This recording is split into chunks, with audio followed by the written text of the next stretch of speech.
الحمد لله نحمده ونستعينه ونستغفره ونؤمن به ونتوكل عليه ونعوذ بالله من شرور أنفسنا ومن سيئات أعمالنا من يهده الله فلا مضل له ومن يضلله فلا هادي له ونشهد أن لا إله إلا الله وحده لا شريك له ونشهد أن سيدنا ومولانا محمدا عبده ورسوله صلى الله تعالى عليه وعلى آله وصحبه واتباعه وسلم تسليما كثيرا كثيرا أما بعد فأعوذ بالله من الشيطان الرجيم وما خلقت الجن والإنس إلا ليعبدون ما أريد منهم من رزق وما أريد أن يطعمون إن الله هو الرزاق ذو القوة المتين وقال تعالى إن الذين قالوا ربنا الله ثم استقاموا تتنزل عليهم الملائكة ألا تخافوا ولا تحزنوا وأبشروا بالجنة التي كنتم توعدون نحن أولياؤكم في الحياة الدنيا وفي الآخرة ولكم فيها ما تشتهي أنفسكم ولكم فيها ما تدعون نزلا من غفور رحيم صدق الله العظيم وقال رسول الله صلى الله عليه وسلم إن الله لا ينظر إلى صوركم ولا إلى أموالكم ولكن ينظر إلى قلوبكم وأعمالكم وقال النبي صلى الله عليه وسلم الكيس من دان نفسه وعمل لما بعد الموت والعاجز من أتبع نفسه هواها وتمنى على الله أو كما قال النبي صلى الله عليه وسلم. میرے عزیز دوستوں اور بھائیوں، اللہ نے محض اپنے فضل اور احسان اور کرم سے اس کائنات میں ہمیں سب مخلوقات میں سب سے زیادہ شرافت والا، عزت والا بنا کر دنیا میں بھیجا ہے، اور یہ زندگی اللہ کی ایک امانت ہے جس کا کوئی مول نہیں، انمول نعمت ہے یہ، اور اس کا ایک ایک سانس بہت قیمتی ہے یہ بہت مختصر، لیکن ایک ایک سانس پر اس کی دنیا بھی بنے گی اور آخرت کی کبھی ختم نہ ہونے والی زندگی کے بننے کا بھی تعلق اس انسان کے اس زندگی کے ہر لمحے اور ہر سانس کو صحیح گزارنا ہے۔ تھوڑی سی زندگی لیکن دار و مدار ہے اس پر ہمیشہ کی کامیابی کا، اور اصل آخرت ہے، اور آخرت کی تیاری کے لیے اللہ نے دنیا میں ہمیں بھیجا ہے۔ ہمارا مستقبل آخرت ہے، ہمارے مسائل آخرت کے ہیں۔ دنیا میں تو انسان اللہ نے بنایا، پاؤں کے ناخن سے لے کر سر کے بال تک یہ نعمتیں اللہ نے ہمیں عطا کی۔ زندگی کا نظام اللہ چلا رہے ہیں، اور ساری کائنات کو انسان کی خدمت میں لگایا۔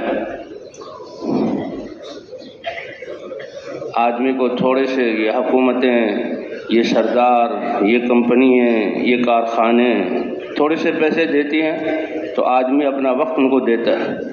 امانت دار ہو تو بڑی امانت داری سے کام کرتا ہے، وقت پہ پہنچتا ہے، اور یہ سب کچھ اللہ نے دیا۔ اور صرف یہ دنیا کے پیسے تو کیا ہیں، ایک دفعہ نفع اٹھایا ختم، سب کچھ اللہ نے دیا۔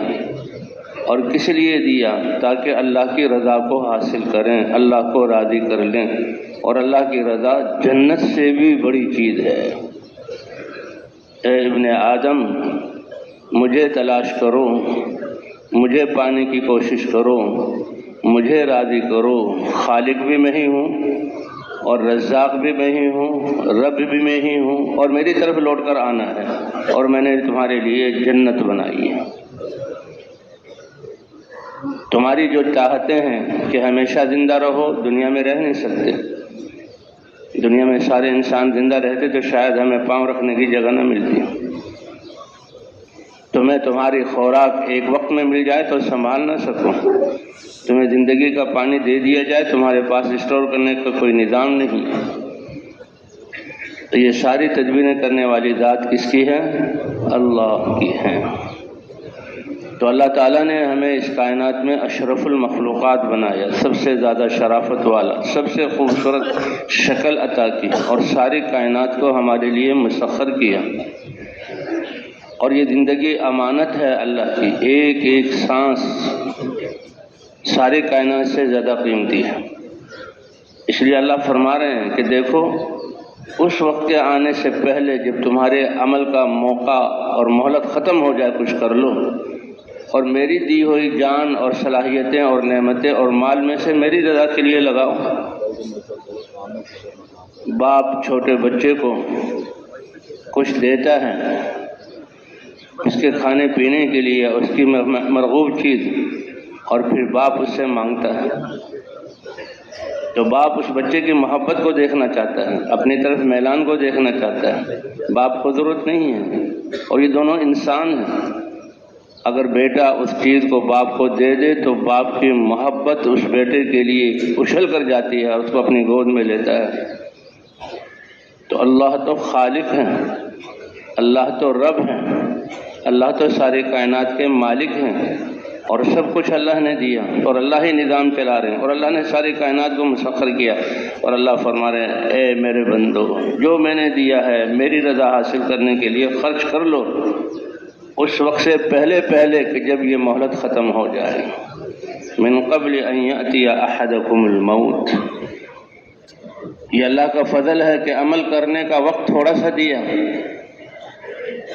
اور کامیابی ہمیشہ آخرت کی بھی رکھی، اور دنیا کے حالات کے بننے کا تعلق بھی اللہ نے انسان کے اعمال سے۔ اعمال کیا ہیں؟ دل کا یقین ٹھیک ہو جائے اور جسم کا استعمال ٹھیک ہو جائے۔ کامیابی انسان کی اندر کی مایا ہے، کامیابی کا راز انسان کے اپنے اندر ہے، باہر کی چیزوں میں اللہ نے کامیابی رکھی ہی نہیں۔ باہر کی چیزیں تو مخلوق ہیں، بے جان ہیں، اندھی ہیں۔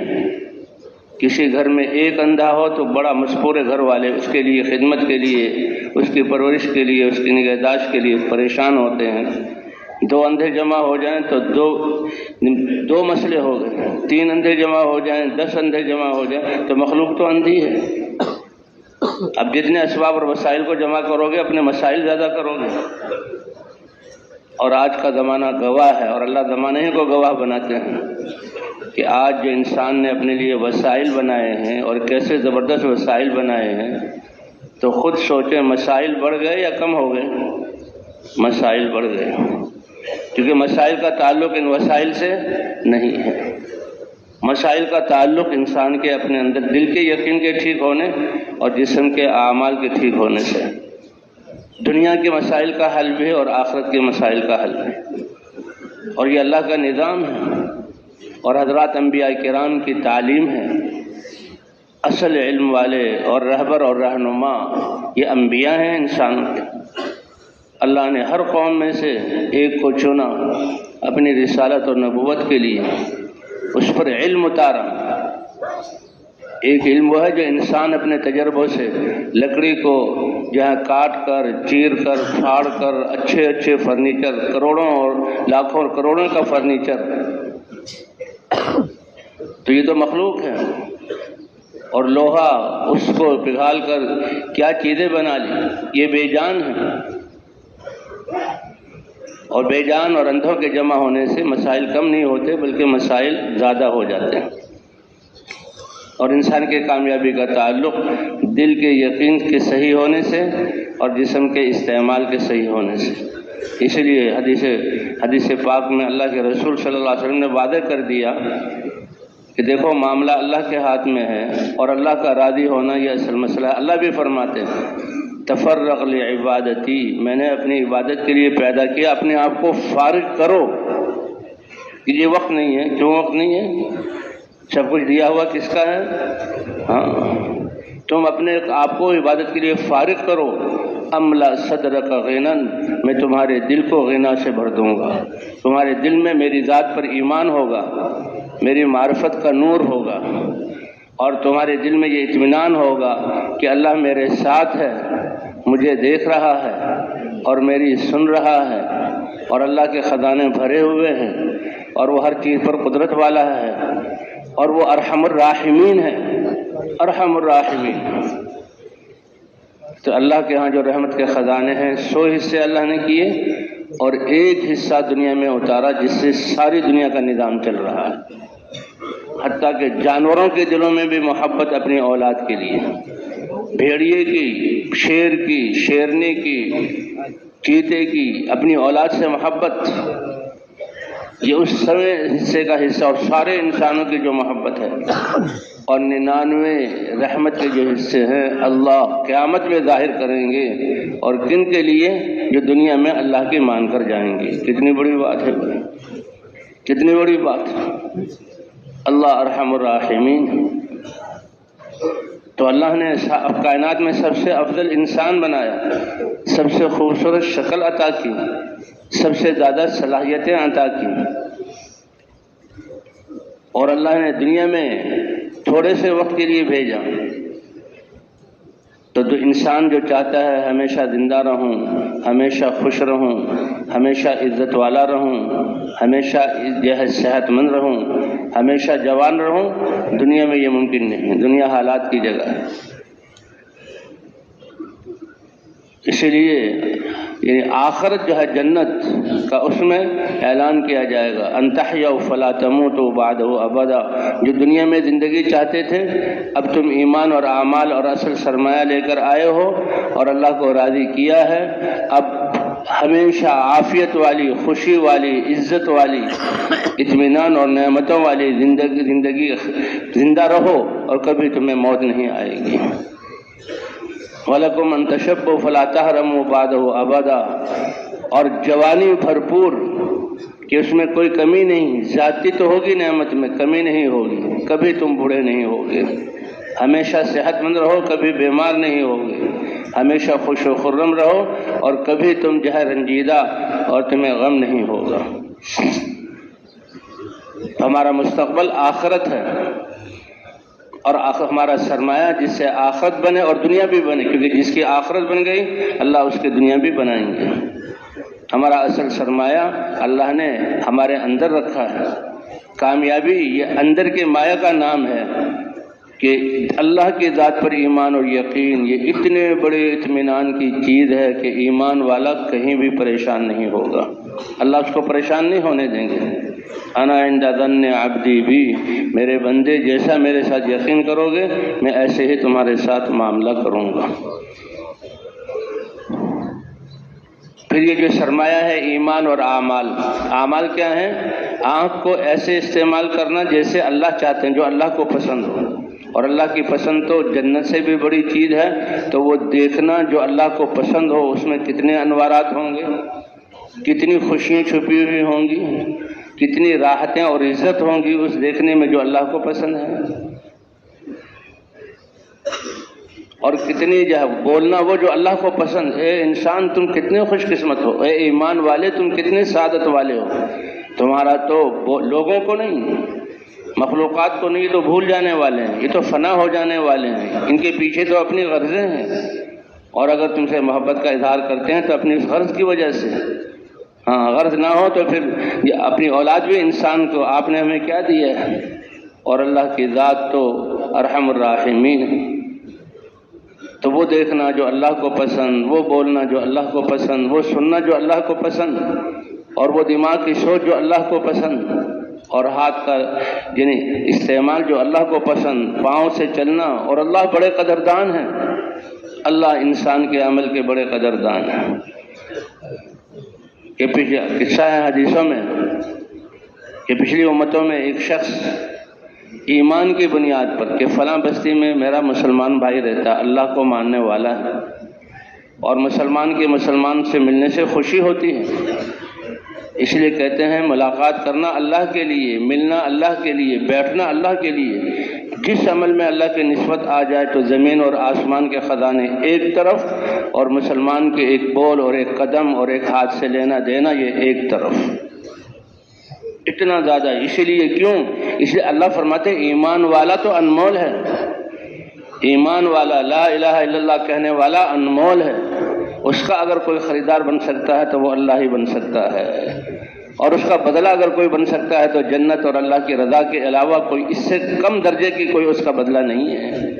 آج ہم اپنی صلاحیتوں کو، اللہ کی دی ہوئی زندگیوں کو اور اللہ کی دی ہوئی نعمتوں کو نفس کی خواہش اور یہ دنیا پوری کی پوری مل کر مچھر کے پر کے برابر بھی نہیں، تو میرا گھر، میری دکان، میرا کارخانہ، اس کی کیا حیثیت ہے؟ آج اللہ کی اتنی قیمتی دی ہوئی صلاحیتوں کو غفلت کی وجہ سے ہم ان میں لگا کر ضائع کر رہے ہیں۔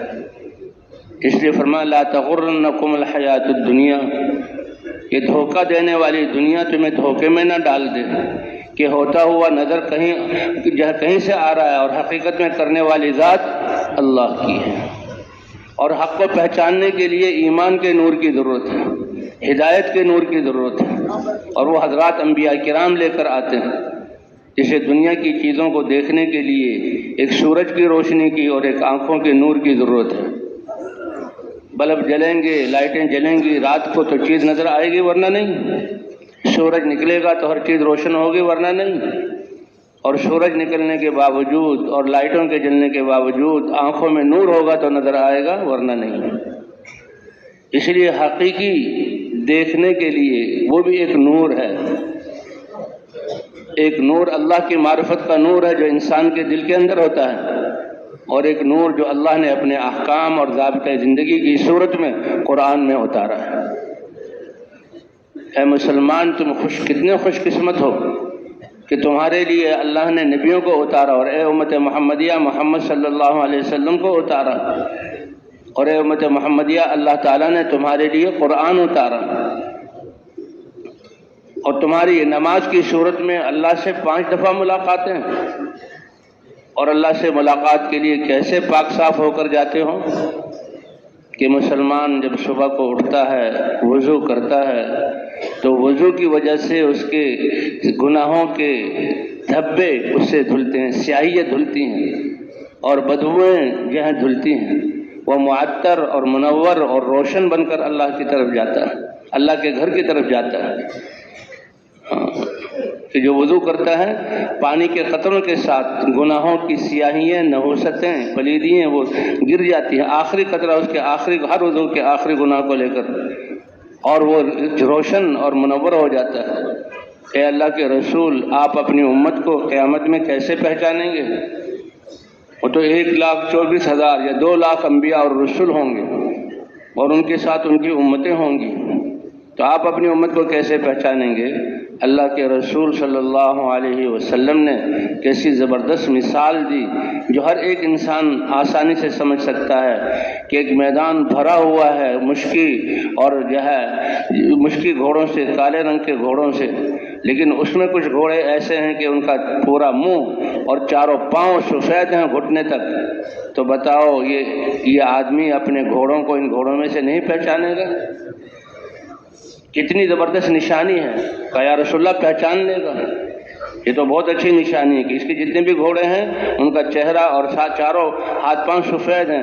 فرمایا تم قیامت میں جب امتوں کے بیچ میں ہوں گے تو تمہارے چہرے اور اعضائے وضو کے چمکنے سے میں پہچان لوں گا کہ یہ میری امت ہے۔ وضو میں اللہ نے اتنا اجر رکھا ہے تو نماز میں کتنا اجر ہوگا؟ دنیا والے کہ جی میں اتنی دور سے آیا ہوں، اتنے قدم میں نے اٹھائے ہیں، اتنا رستے کا غبار مجھ پر پڑا ہے، اتنا میرے سانس چڑھا ہے، اتنی مجھے ٹھوکریں لگی ہیں، پھر میں ڈیوٹی پر پہنچا ہوں، اس کا بھی کچھ؟ وہ کہیں گے نہیں، اس کا ہمارے پاس کچھ نہیں۔ وہ تو ڈیوٹی پر آ جاؤ، کام شروع کرو، صحیح کام کرو اور پورا کام کرو، دیکھیں گے ہم، اور پھر ہم کس کے تمہیں دیں گے، چلو تھوڑا سا زیادہ دے دیں گے۔ قربان جائیں اللہ کی رحمت کے کہ اللہ تعالیٰ وسائل پر بھی تم اٹھے ہو، دعا پڑھی ہے، وضو کیا ہے، اسی وقت سے اللہ کا انعام شروع ہو گیا، اور تم مسجد کی طرف چلے ہو، اسی وقت سے اللہ کا انعام شروع ہو گیا۔ فرمایا وضو کرنے سے تمہارے یعنی چہرے کا نور اور اعضاء کی چمک کی کتنی بڑی دولت ہے۔ کتنی بڑی دولت ہے یہ تمہیں مل گیا اور تم اللہ کے گھر کی طرف جا رہے ہو. ہر قدم پر ایک نیکی مل رہی ہے اور ایک نیکی کی قیمت ساتوں زمین اور آسمان ترازو کے ایک پلڑے میں اور ایک نیکی کا اجر دوسرے پلڑے میں. پھر یہ اجر ایسا جس کا فائدہ ہمیشہ ہمیشہ. دنیا میں کھانا سامنے آیا، کھا لیا، پاخانہ بن گیا، بس ختم. کپڑے پہنے، کچھ دنوں بعد بوسیدہ چیتڑے بن کر کوڑی پر پہنچ گئے. دنیا میں کسی چیز کو ایک پیسے لے کر دکان پر گئے، ایک دفعہ چیز لے لی، لیکن قربان جائیں اللہ کی رحمت کے کہ ایک ایک عمل کا ثواب ہمیشہ ہمیشہ ہمیشہ کبھی ختم نہ ہونے کی صورت میں ملے گا جنت کی نعمتوں میں سے. کیا اللہ کی دین ہے، کیا اللہ کا فضل ہے. اس لیے فرمایا کہ نماز کے لیے وہ چل رہا ہے تو ہر قدم پر ایک وضو کرتے ہی اعضاء گناہوں سے پاک ہو گیا، اس کی روشنی کا انتظام ہو گیا. اور اسی کو حضور فرما رہے ہیں کہ میں تمہارے چہرے اور اعضاء وضو کے چمکنے سے تمہیں پہچانوں گا، یہ میری امت ہے. کیا مطلب کہ یہ چیز دوسری امتوں کو نہیں ملی. اور پھر یہ مسجد کی طرف آ رہا ہے، ہر قدم پر ایک نیکی لکھی جا رہی ہے اور ایک گناہ معاف ہو رہا ہے اور جنت کا ایک درجہ بلند ہو رہا ہے.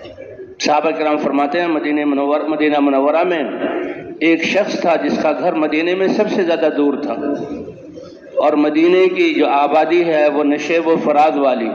کہیں پہاڑی جہاں ٹیلے ہیں، کہیں ریت کا جو ہے ڈھیر ہے، کہیں گڑھے ہیں، کہیں جھاڑیاں ہیں، کہیں جو ہے نالے ہیں. اور سب سے دور اس کا گھر تھا اور پیدل چل کر آتا تھا اور سب سے پہلے نماز میں پہنچتا تھا. بھئی اللہ کے دین، اللہ کے راستے میں نکلنا، نمازوں کے لیے آنا اور گشتوں میں جانا، اس میں پیدل جاؤ، اپنے آپ کو تھکاؤ، سانس چڑھاؤ، پسینہ نکلے، ٹھوکریں لگیں، ایک ایک نیکی کا ثواب جب قیامت میں ملے گا تو کاش کبھی ہم سواری استعمال نہ کرتے، کاش کبھی ہم راحت والے رخوں کو اختیار نہ کرتے. آج اتنا اللہ نے دیا. اللہ تو ایسا قدردان، اس حدیث سے پتہ لگتا ہے. اچھا وہ آتا تھا، اب مدینے کی سردیوں کی راتیں اندھیرا اور سردیوں کی زمستانی ہوائیں اور گرمیوں کی چلچلاتی دھوپ اور نشیب و فراز کی ٹھوکریں اور جھاڑ اور جھنکاڑ میں کپڑوں کا پھنسنا اور پھر سانپ اور بچھو کا خطرہ، سب کو ایک طرف کرتے وہ آتے تھے. سب سے پہلے پہنچتے. صحابہ کو ان پر ترس آیا، صحابہ کو. اب کا لو اشتریت حمارا، اگر تم گدھا خرید لو، گدھے پہ سوار ہو کر آ جاؤ، کتنی راحت ہوگی. سواری کی سواری ہے، سفر جلدی کٹے گا اور زمین کی جو نشیب فراز کی ٹھوکریں ہیں اس سے تم بچو گے اور جلدی پہنچ جاؤ گے، وقت کم لگے گا. اور بھائی دین کے لیے وقت کم لگے گا اس کو نہ دیکھو. دین کے لیے تو جتنا کچھ ہمیں مشقت آ جائے، کتنا وقت لگ جائے، یہ ایسا انمول سودا ہے کہ قیامت میں جب اللہ اس کا اجر دیں گے تو آپ ہم کہیں گے کاش کہ کبھی ہم راحتوں کو استعمال نہ کرتے. اتنا زیادہ اللہ دے رہے ہیں، اتنے قدردان ہیں میرے رب. تو صحابہ کو مشورہ دے رہے ہیں، لو اشتریت حمارا، اگر گدھا خرید لیتے. انہوں نے کہا واہ، کیا میں ناسمجھی کی وجہ سے کر رہا ہوں؟ میں سادہ ہوں، میرا تعلق اللہ سے، مجھے اللہ کی معرفت اور میرے سامنے اللہ کی رضا، اور مجھے پتہ ہے کہ اللہ تو ہر ٹھوکر پر اور اللہ تو ہر قدم پر، اللہ تو پسینے کے ہر قطرے پر اور اللہ تو ہر سانس کے چڑھنے پر اور ہر بھوک کی لہر پر اور ہر پیاس کی لہر پر اور ہر پڑنے والے جسم پر غبار کے ذرے پر اللہ آخرت میں اجر دیں گے. اللہ کے رسول صلی اللہ علیہ وسلم کو اللہ نے بتلا دیا کہ اپنی امت کو بتلا دو، یہ میرا بندہ جو کہہ رہا ہے اس کی نیت کے مطابق سارا اجر میں نے اس کو دے دیا. اللہ سے معاملہ ہے. یہ زندگی ایک ہی دفعہ ملی ہے. جس چیز کا تعلق اللہ سے ہو جائے وہ بہت قیمتی ہے. اسی لیے اللہ فرما رہے ان اللہ اشترى من المؤمنین انفسهم واموالهم بان لهم الجنہ. تو ہمارا مستقبل تو آخرت ہے اور ہمارے مسائل تو آخرت کے ہیں. دنیا کے وسائل یہ تو بہت محدود ہیں. انسان جو اس لیے کہتے ہیں انسان دو حصوں میں تقسیم ہو جاتا ہے. انسان کا دنیا میں آتے ہی آخرت کا سفر شروع ہو گیا. اور دنیا جو ہے پیٹ پھیر کر جا رہی ہے. ارتحلت الدنیا مدبرہ وارتحلت الآخرۃ مقبلہ ولکل واحدۃ منہما بنون فکونوا من ابناء الآخرہ ولا تکونوا من ابناء الدنیا. دیکھو دنیا کو نصب العیب نہ بناؤ اور دنیا کو سامنے رکھ کر اپنی زندگی کی صلاحیتیں اور اپنے اعضاء کو جو ہے استعمال کرنا ہے نہ کرو، کیونکہ اس دنیا کی ذمہ داری تو اللہ تعالیٰ نے لی ہے. ما اريد منهم من رزق وما اريد ان يطعمون ان الله هو الرزاق ذو القوة المتين. تمہاری دل کی دھڑکنوں کو کون چلا رہا ہے؟ تمہاری رگوں میں خونوں کو کون چلا رہا ہے؟ تمہارے گردے سے صحیح کام کون لے رہا ہے؟ تمہارے پھیپھڑوں سے صحیح کام کون لے رہا ہے؟ اللہ لے رہے ہیں. اتنے نظام ہیں یہ آج کل ڈاکٹری کہ انسانوں کے جسم کے چیر پھاڑ کر کے کیا کیا اللہ نے خزانے رکھے ہیں، اور وہ بھی اس بات کے قائل ہیں کہ جہاں تک اب ہم مشینری اور آپریشن کر کے انسان کے اعضاء تک پہنچیں یہ بھی بہت کم ہے. پہلے لوگوں کو پتہ ہی نہیں تھا، اور کتنی اور صلاحیتیں اللہ نے انسان کے جسم میں رکھی ہیں وہ ہمیں پتہ نہیں. اس کو جاننے والی ذات کون ہے؟ اللہ کی ہے. اس لیے اللہ پر بھروسہ کرو. کیا زبردست مثال دی ہے کہ وہ لوگ جو اللہ کو چھوڑ کر اسباب اور مخلوقات کو اپنا کارساز سمجھتے ہیں. مثل الذین اتخذوا من دون اللہ اولیاء. اللہ نے کسوٹی دے دی قرآن کی ایک ایک آیت، اور ہمیں جو ہے دوربین دے دی پہچاننے کے لیے. وہ لوگ جو اللہ کے علاوہ مخلوقات اور اسباب کو کارساز سمجھتے ہیں کتنے کمزور ہیں، کتنے نادان ہیں. ان لوگوں کی مثال مکڑی کی طرح ہے کہ بھئی مکڑی جانور جو ہے کتنا طاقتور ہے، کتنا بڑا ہے، کتنی عزت والا ہے، کتنی ان کی شان ہے. نہیں، چھوٹا سا جانور ہے مکڑی. کہ یہ لوگ جو اسباب اللہ کو چھوڑ کر اسباب کو اپنا کارساز سمجھتے ہیں، انسانوں کو، بادشاہوں کو، وزیروں کو، فوجوں کو، پولیس کو، کارخانوں کو، دکانوں کو، کھیتوں کو، اپنی جائیدادوں کو، کہ ان لوگوں کی مثال مکڑی کی طرح ہے. مکڑی بیچاری کیا کرتی ہے؟ کتنی مشقت سے اپنے جالے کو بناتی ہے، کب سے وہ لگی ہوتی ہے. ایک باریک سا نظر نہ آنے والا دھاگا اس کے منہ سے نکلتا ہے، بن رہی ہے، اور سمجھتی ہے میں اپنا کتنا جہاں مضبوط گھر بنا رہی ہوں. فرمایا کہ ان اوہن البیوت لبیت العنکبوت. اللہ فرما رہے ہیں کہ سب سے کمزور گھر جانوروں میں سے جو جانور اپنے لیے بناتے ہیں وہ یہ مکڑی کا جالا ہے.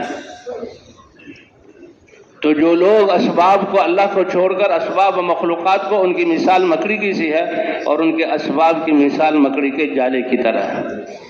ان کے اسباب کی مثال کس کی طرح ہے؟ مکڑی کے جالے. کیسی زبردست اللہ نے مثال دی ہے. اور حضرات انبیاء کرام کس غفلت سے نکالتے ہیں، کیا علم لے کر آتے ہیں، کیا تعلیم دیتے ہیں، اور کتنی بڑی نعمت لے کر آتے ہیں. اے میری قوم اعبد اللہ، اکیلے اللہ کی عبادت کرو. سارے کائنات کو بنانے والا اور تمہیں پیدا کرنے والا اور تمہیں یہ عزتیں شرافتیں دینے والا، ساری کائنات کو تمہاری خدمت میں لگانے والے، تمہارے جسم کے اندر کے نظام کو چلانے والے اور رزق کا انتظام کرنے والے، یہ اکیلے تنہا اللہ ہے.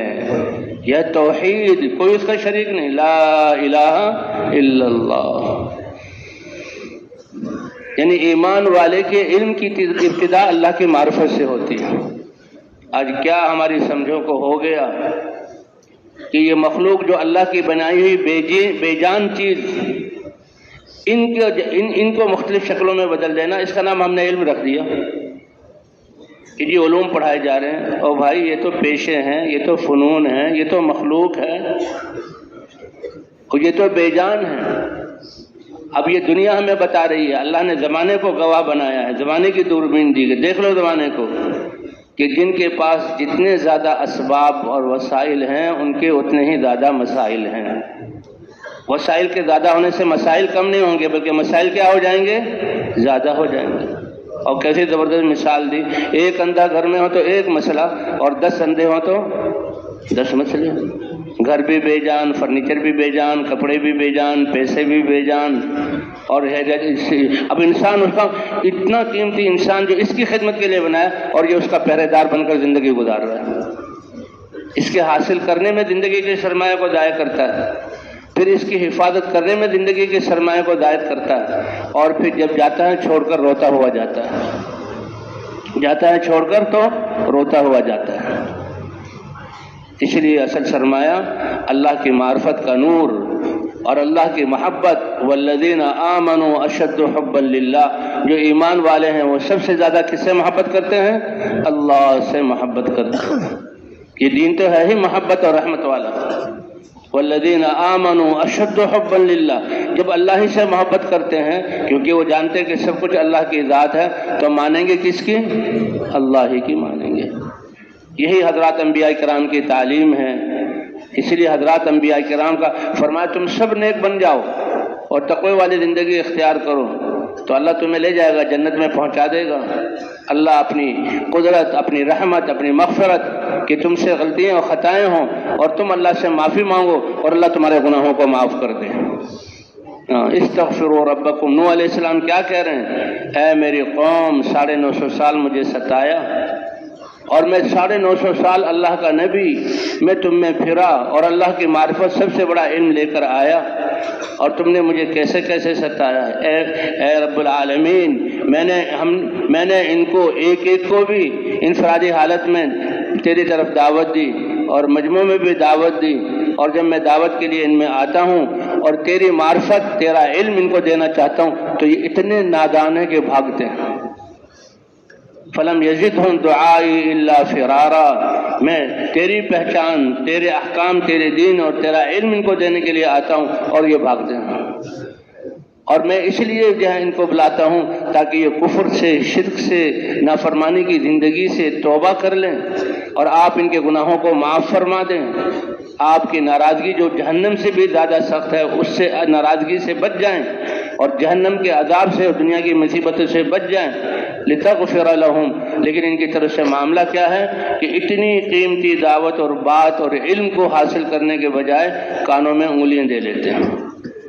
یہ آج اللہ والے علم کو چھوڑ کر دوسرے علم میں لگنا یہ کیا ہے؟ اللہ والے علم کو چھوڑ کر اللہ کی معرفت، اللہ کی قدرت، اللہ کی صفات، اللہ کی رحمت اور پھر اللہ کے احکام، یہ دنیاوی قوانین کیا قوانین ہیں اور دنیا والوں کے بنائے ہوئے کیا نظام ہے۔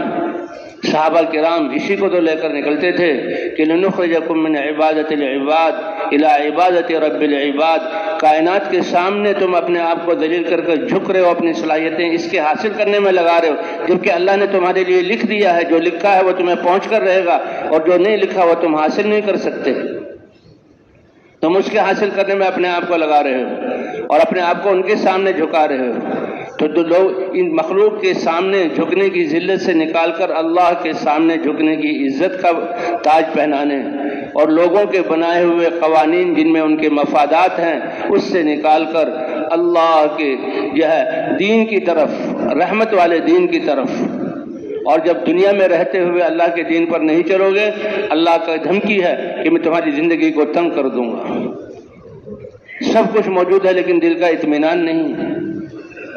ومن اعرض عن ذکری فإن له معیشۃ ضنکا، محلات ہیں، کارخانے ہیں، بینک بیلنس ہیں، کپڑے ہیں، سواریاں سب اچھی ہیں اور بیوی بچے ہیں، لیکن کہتے ہیں یہ گھر اور یہ اولاد کاٹنے کو آتے ہیں، دل کا اطمینان کوئی نام کی چیز نہیں۔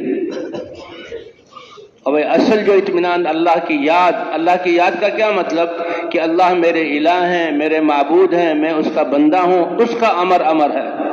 وَلِلَّهِ الْأَمْرُ مِنْ قَبْلُ وَمِنْ بَعْدُ، سبحان اللہ کہنا، الحمدللہ کہنا تو زبان کا ذکر ہے، ذکر اللہ کو الہ مانتے ہوئے ہر وقت یاد رکھنا، ہر وقت یاد رکھنا۔ اس لیے فرمایا جو اللہ کو یاد رکھتے ہیں، اور یاد رکھنے کا مطلب اللہ کے احکام کو پورا کرتے ہیں تو وہ اطمینان والی زندگی گزارتے ہیں۔ الا بذکر اللہ تطمئن القلوب، اللہ کو یاد رکھنے سے، اللہ کو الہ مان کر پھر اس الہ کے جو احکام ہیں اس کے حکم ان کو پورا کرنے کے لیے اللہ کی دی ہوئی زندگی اور صلاحیتیں اور اعضاء اور نعمتوں کا استعمال کرتے ہو، اللہ فرماتے ہیں ہم ان کو دل کا اطمینان عطا فرمائیں۔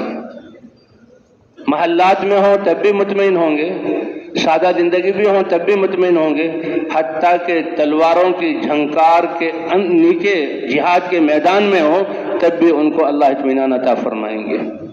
کیوں؟ اس لیے کہ وہ اللہ کو ماننے والے ہیں۔ اس لیے بھی ہمارا مستقبل آخرت ہے، اور اصل مسائل ہمارے آخرت کے مسائل ہیں، اور وسائل اس کے یہ انسان کے جسم سے نکلنے والے اعمال ہیں۔ باقی دنیا کی ذمہ داری تو اللہ نے لی ہے، ما اريد منهم من رزق وما اريد ان يطعمون ان اللہ هو الرزاق ذو القوة المتین۔ رزق صرف روٹی اور کھانا اور پانی نہیں ہے، یہ زمین آپ کے لیے مہیا ہے، یہ رزق ہے، یہ ہوائیں چل رہی ہیں اللہ کا رزق ہے، یہ دھوپ نکل رہی ہے اور حرارت پہنچ رہی ہے اللہ کا رزق ہے، روشنی لے رہے ہو اللہ کا رزق ہے، جسم سے غلے اگ رہے ہیں اللہ کا رزق ہے۔ تمہارے جسم کی سلامتی، صحت، کتنے نظام ہیں انسان کے جسم کے اندر، ایک نظام کے فوت ہونے پر انسان چلا گیا۔ کیا ہوا جی؟ گردے خراب ہو گئے تھے، کیا ہوا کہ جی جگر خراب ہو گئے تھے، کیا ہوا کہ پھیپھڑوں میں انفیکشن ہو گئی تھی، کیا ہوا کہ دماغ کی رگ پھٹ گئی، کیا ہوا خون جم گیا تھا۔ اللہ اکبر۔ اس لیے فرمایا 360 جوڑ ہیں تمہارے جسم میں۔ کتنے جوڑ بتائیں؟ 360۔ اور صبح کو جب تم اٹھو تو آنکھیں پلکیں چھپک رہی ہیں، اور آنکھوں کے ڈیلے گھوم رہے ہیں، گردن مڑ رہی ہے، ہر انگلی کا پورا مڑ رہا ہے۔ کہتے یہ صحیح سلامت ہو۔ اگر جہاں آنکھیں کھلی رہ جائیں، ہسپتال جانا پڑے، کتنا وقت، کتنا خرچہ، کتنا جو سرمایہ لگے گا۔ اور اللہ نے تمہاری آنکھیں جہاں ٹھپک رہی ہیں تو بجائے ہسپتالوں میں پیسہ دینے کے لیے تو بھئی اللہ کو راضی کرنے کے لیے صدقہ کر دو۔ اللہ کو راضی کرنے کے لیے کیا کرو؟ 360 اعضاء ہیں تو 360 صدقے کرو۔ اے اللہ کے رسول، صدقہ تو درہم و دنانیر کی صورت میں ہوتا ہے، ہمارے پاس تو کھانے پینے کے لیے نہیں۔ فرمایا نہیں، سبحان اللہ کہنا صدقہ ہے، الحمدللہ کہنا صدقہ ہے، لا الہ الا اللہ کہنا صدقہ ہے، اپنے مسلمان بھائی کو دیکھ کر مسکرانا ایمان کی وجہ سے یہ صدقہ ہے، اچھی بات کہنا صدقہ ہے۔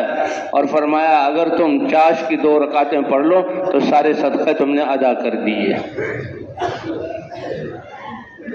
تو بھئی ہمارا مستقبل تو آخرت ہے، اور ہمارے مسائل آخرت کے مسائل ہیں، اور ان کے لیے اللہ نے وسائل یہ اپنے دل اور اعضاء کو استعمال، باہر کا محتاج نہیں کیا۔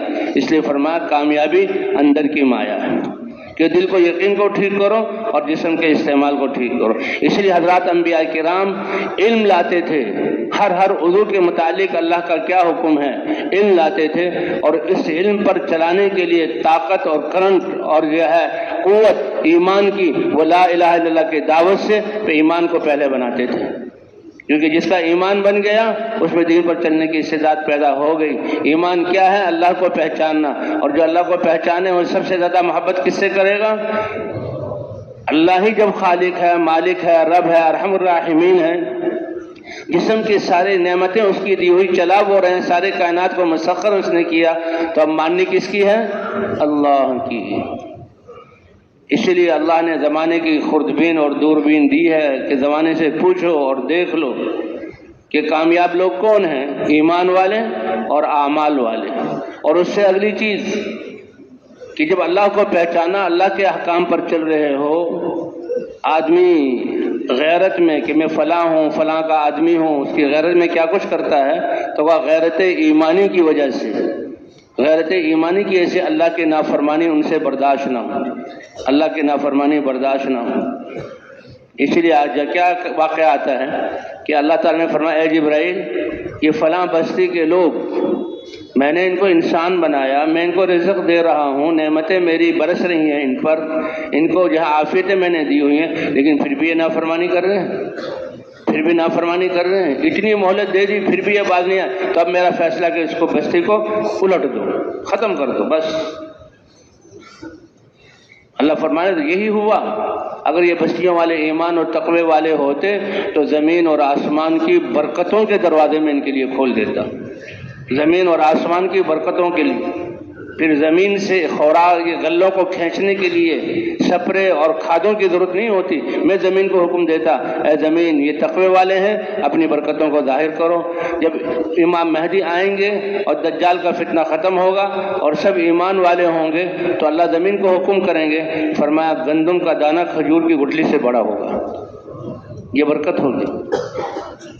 انار کا دانہ وہ چھری اور چاقو سے نہیں کاٹیں گے، اس کو آری سے کاٹا جائے گا، اور اس کے دانوں کو کھا کر اس کا ایک حصہ یہ ایسا اس کو لکڑی کے سہارے سے کھڑا کر دیا تو ایک چھوٹا سا خاندان اس کے سائے میں زندگی گزار سکتا ہے۔ یہ برکتیں ہوں گی، یہ دنیا میں ہیں۔ اور ایمان والوں کے ساتھ اللہ نے کیا کیا؟ اصحاب کہف کہ سورہ کہف پڑھا کرو اور جمعے کے دن اور اس کی فلاں آیت پڑھا کرو۔ سب سے بڑا فتنہ دجال کا ہے، کیونکہ تم دنیا کی چیزوں کو دیکھ کر دھوکہ کھا جاتے ہو۔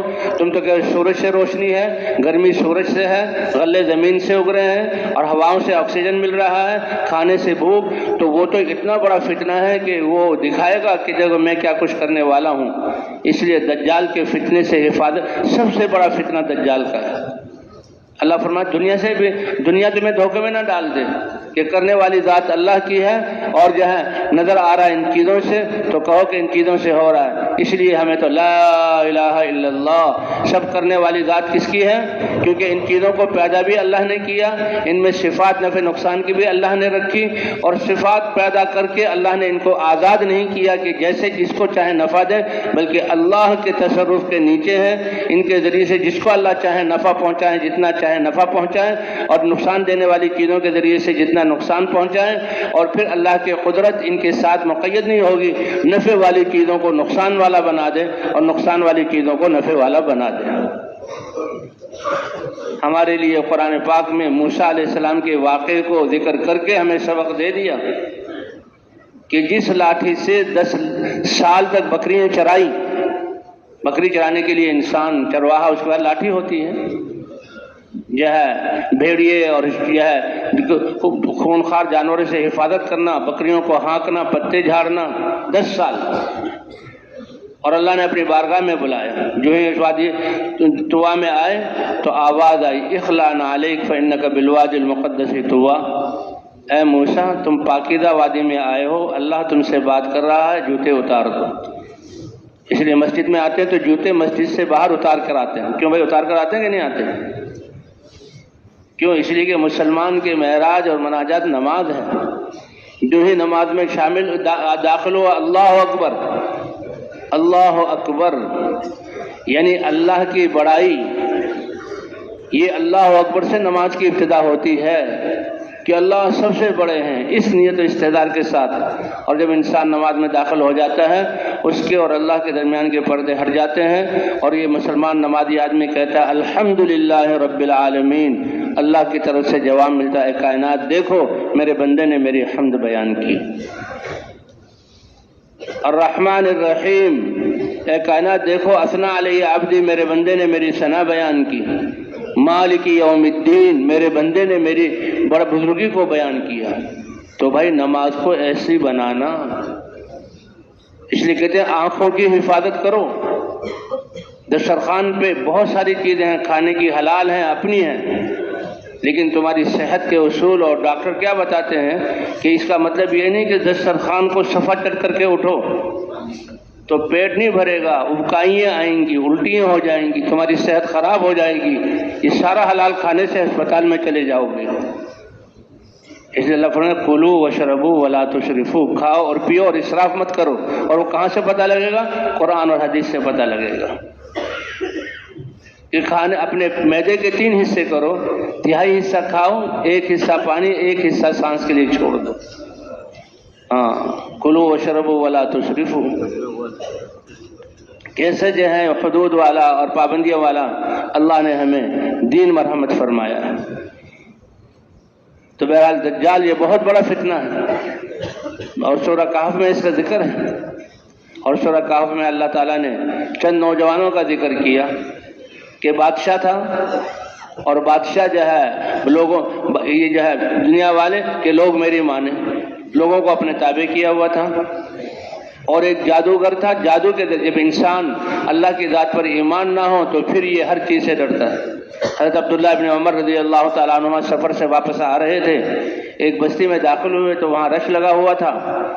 اپنے شاگرد سے کہا دیکھو کیا بات ہے، لوگ کیوں رکے ہوئے ہیں؟ اس نے بتایا کہ جی جنگل سے ایک شیر آیا ہے اور وہ بیچ میں بیٹھا ہوا ہے، تو لوگ تو ڈر رہے ہیں کہ کسی کو پھاڑ نہ لے۔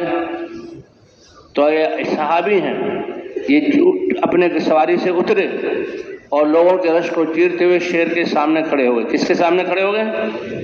اور کیا کہا، اگر اللہ نے تمہیں حکم دیا ہے کسی کو چیر پھاڑ کھانے کا تو وہ کرو، تو اللہ کا حکم ہے تمہیں، اور اگر اپنی مستی میں بیٹھے ہوئے ہو تو یہاں سے دفع ہو جاؤ۔ اور زور سے چپت مارا، وہ تو دم دبا کے بھاگ گیا۔ لوگوں نے اپنی آنکھوں سے دیکھا اور پھر لوگوں کی طرف متوجہ ہو کر کہا اللہ کے رسول صلی اللہ علیہ وسلم نے سچ فرمایا کہ جن چیزوں سے انسان ڈرے گا اللہ ان چیزوں کو مسلط کر دیں گے۔ اس لیے لا الہ الا اللہ، یہ سارے خوفوں کو نکال کر اللہ کے خوف کو دل میں پیدا کرنا۔ اللہ اس کی اتنی دعوت دیں، اس کو اتنا سوچیں، اللہ کی بڑائی کو اتنا سوچیں کہ ساری مخلوقات کا تاثر نکل جائے۔ اس لیے حضور صلی اللہ علیہ وسلم دعوت دے رہے ہیں، اور کفار مکہ اور قریش اور زمانے کے کافر جو حضور صلی اللہ علیہ وسلم کی خدمت میں آ کر سچے دل سے سب سارے سچے صحابہ تھے، لا الہ الا اللہ محمد الرسول اللہ اس کی گواہی دیتا تھا، تو فوراً اس کا ساری مخلوقات کا تاثر اس کے دل سے نکل جاتا اور اللہ کی بڑائی اس کے دل میں آ جاتی، اور پھر اپنی جاہلیت کا اتنا افسوس اور اس کو غم ہوتا تھا، اور یہ لوگ ابھی تک جاہلیت میں اتنا غم ہوتا تھا کہ یہ مجھے ماریں گے، مجھے بے ہوش کر دیں گے، مجھے تکلیفیں دیں گے، ناطقہ بند کر دیں گے۔ ان سب کو برداشت کرتے ہوئے وہ ان سے کہتا تھا او اے انسانوں، لا الہ الا اللہ، ایک اللہ کو پہچان لو، اس کی ذات کا یقین کر لو۔ اس لیے جو بھی صحابی بھی حضور صلی اللہ علیہ وسلم پر ایمان لاتا ہے فوراً دعوت، اس سے برداشت ہی نہیں ہوتا۔ جسے آج ہم اپنی آنکھوں سے کسی کو، کسی بچے کو، بچہ تو انسان کا بچہ، کسی بوڑھے کو، کسی جو ہے پاگل کو، انسان کو کیا جانوروں کو بھی آگ میں گرتا ہوا دیکھے ہم برداشت نہیں کر سکتے، تو اس سے زیادہ وہ جہنم کی آگ کی طرف جا رہے ہیں۔ تو ان کی فکر ان صحابہ کے دلوں میں آتی تھی، اور اس کی پرواہ کیے بغیر کہ میرے ساتھ کیا کریں گے، صحابہ کرام دعوت دے کر ان میں اتر جاتے تھے۔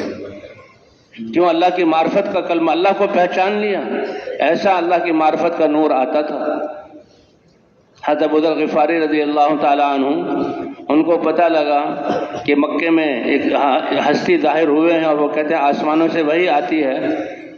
اپنے بھائی کو بھیجا حالات معلوم کرنے کے لیے، بھائی آئے، دیکھا کہ بڑا شور مچا ہوا ہے اور ایمان والوں کو بڑی تکلیفیں دی جا رہی ہیں، ناطقہ بند کیا ہوا ہے، اور ہر مجلس میں حضور صلی اللہ علیہ وسلم کی مخالفت کے تذکرے ہیں، اور ایک ہستی ہے جو اللہ کی طرف بلاتی ہے۔ تو وہ چلے گئے اور بھائی کو بتایا، تو ان کے بتانے سے مطمئن نہ ہوئے، خود آئے۔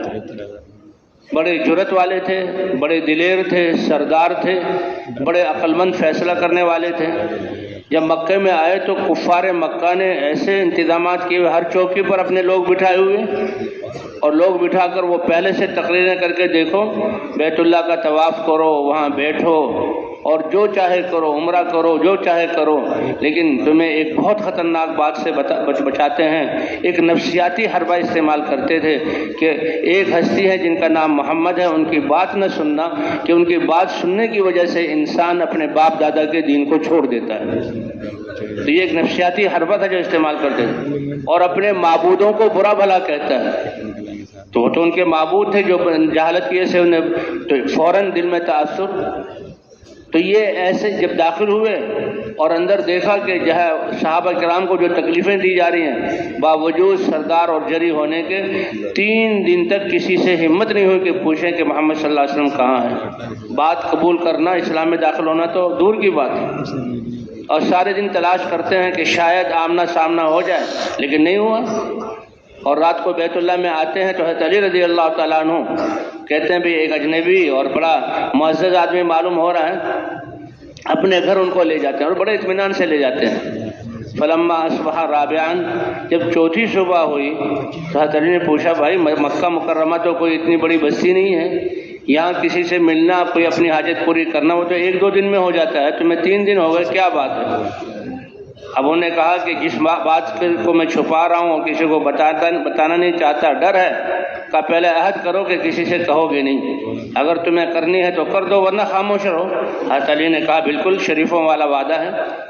کہا پھر بتاؤ وہ ہستی کہ جو کہتی ہے میرے پاؤں پر وحی آتی ہے وہ کون ہے اور کہاں ہے؟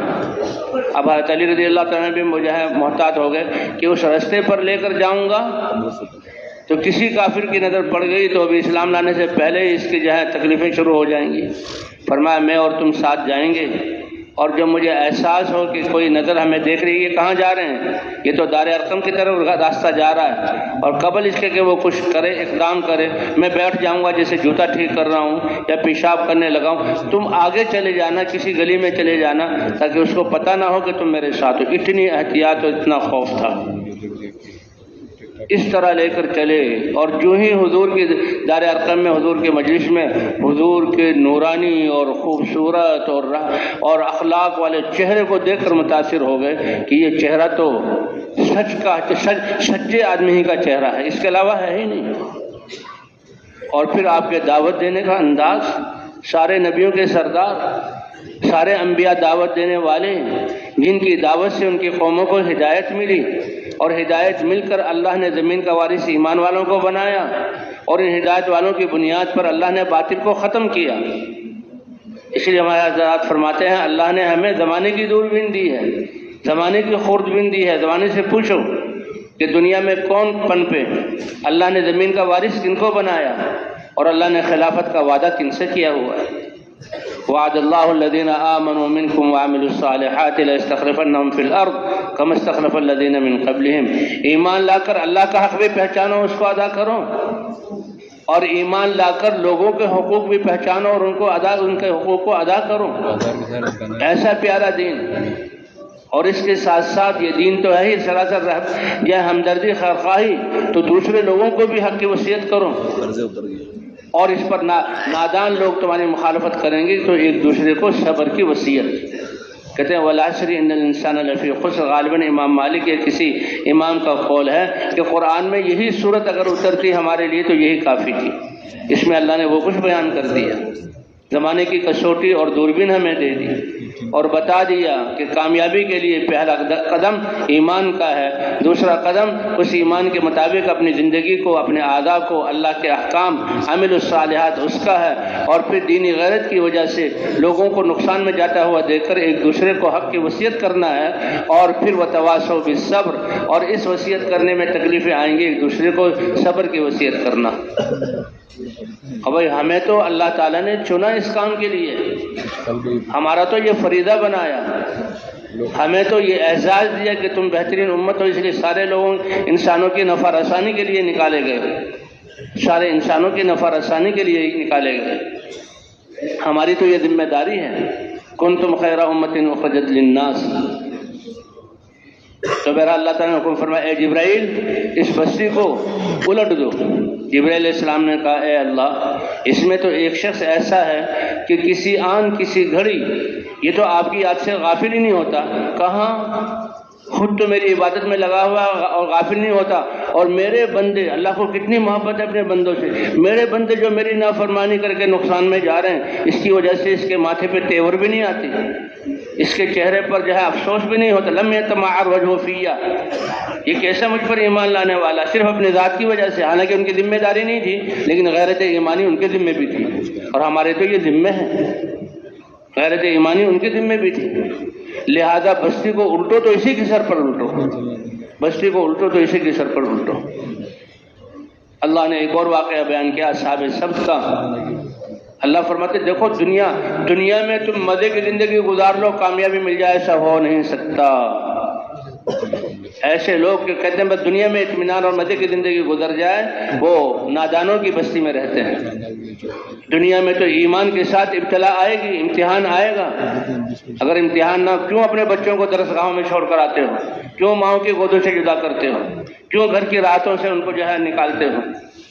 اور کیوں تم اس مراحل سے گزرے ہو کہ پتہ ہے کہ امتحان کے بعد کامیابی ملتی ہے؟ اور اللہ فرما رہے ہیں کہ یہ دارالابتلاء ہے، دارالامتحان ہے، اور تمہارا ہر لمحہ اور ہر پل تمہارا امتحان میں ہے۔ اللہ ہمیں آزمائیں گے۔ دنیا کی زندگی اطمینان والی ہو ایسا نہیں۔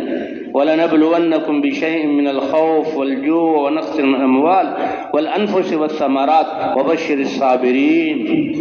یہ صبر کرنا کتنی بڑی طاقت ہے کہ نعمتوں کے ملنے پر شکر ادا کرنا، اللہ نعمتیں بڑھا دیں گے، اور ناگواریوں کے آنے پر صبر کرنا، اللہ فرماتے ہیں میری معیت ان کے ساتھ ہے، میں اپنی قدرت کے ساتھ صبر کرنے والوں کے ساتھ ہوں۔ کتنی بڑی بات ہے، کتنی بڑی بات ہے۔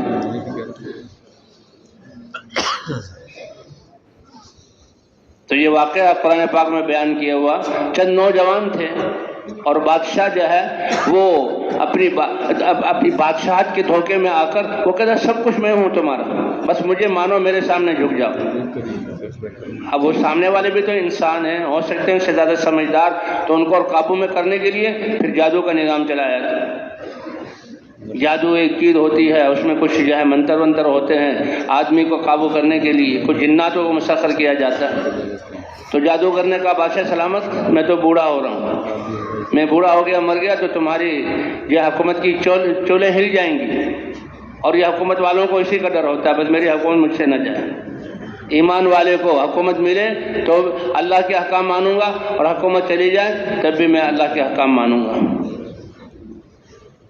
صحابہ کے زمانے میں کسی کو لشکر کا امیر بنا کر بنایا جاتا تو اس کے گھر پر امارت کا جھنڈا گاڑا جاتا، معزول کیا جاتا، جھنڈے کو جو ہے اتار لیا جاتا۔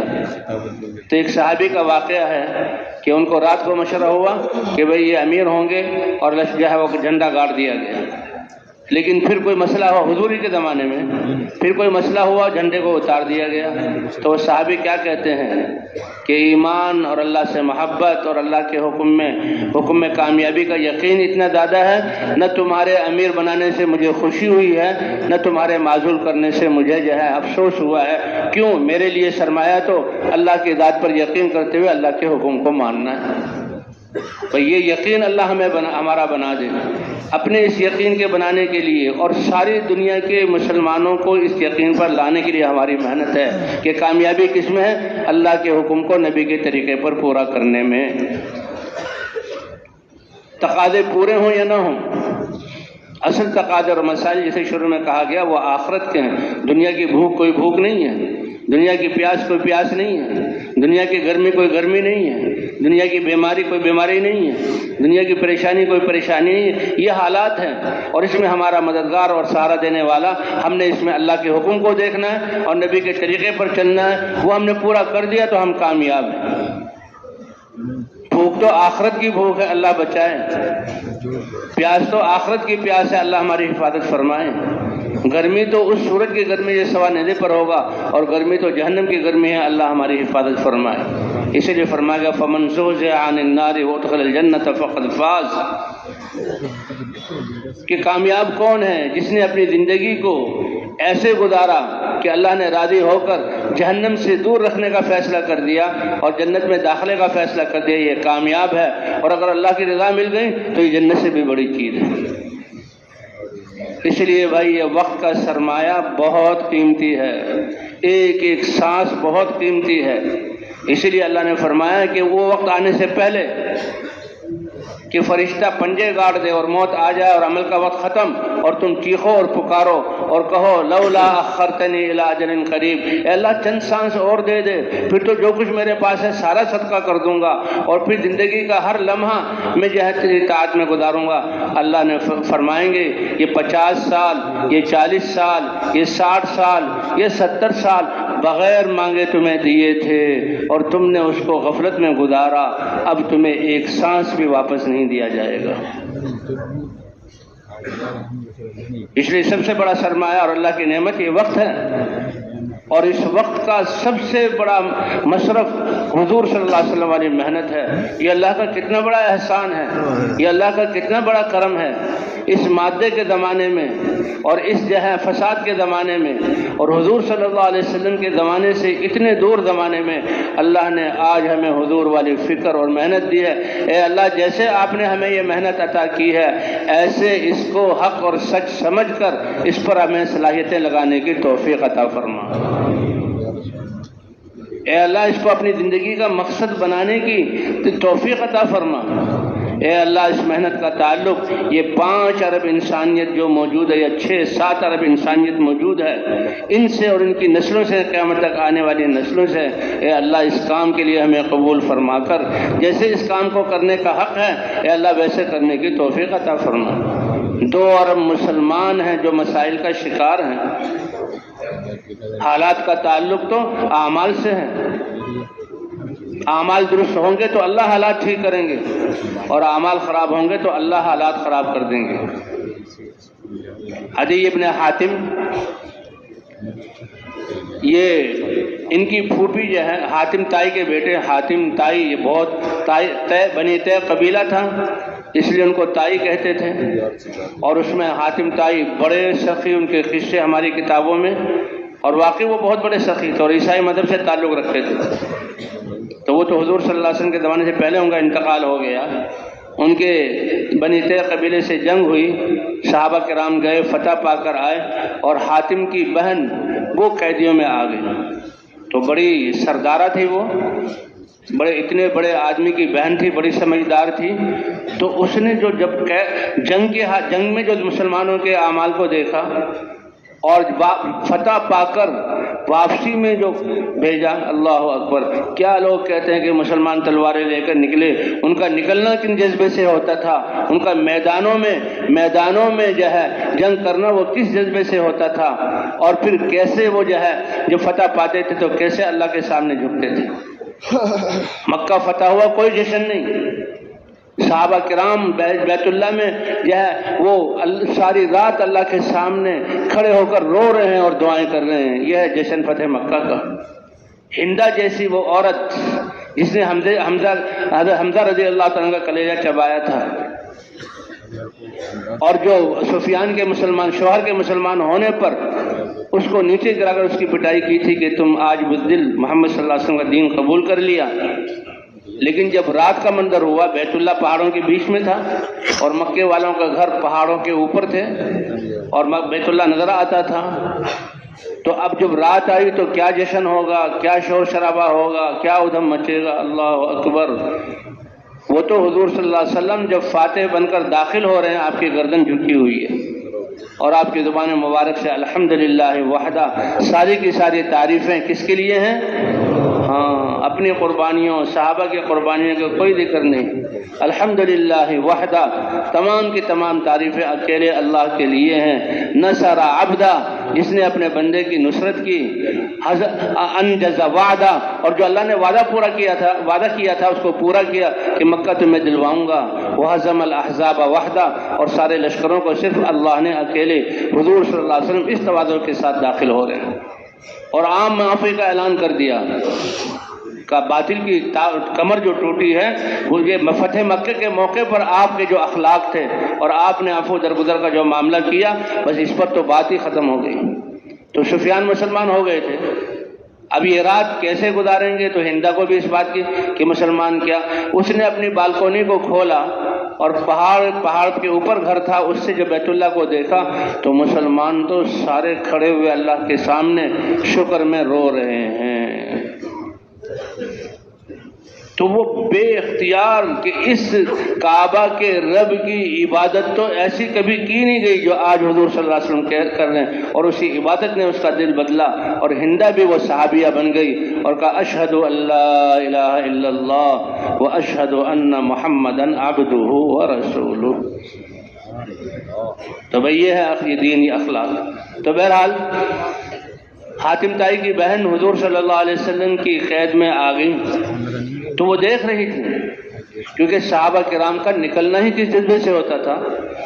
اللہ کے رسول کہہ رہے ہیں جاؤ فلاں اتنا لمبا سفر ہے اور جو ہے فلاں قوم کے پاس جانا ہے، کس لیے؟ ان کو دعوت دو۔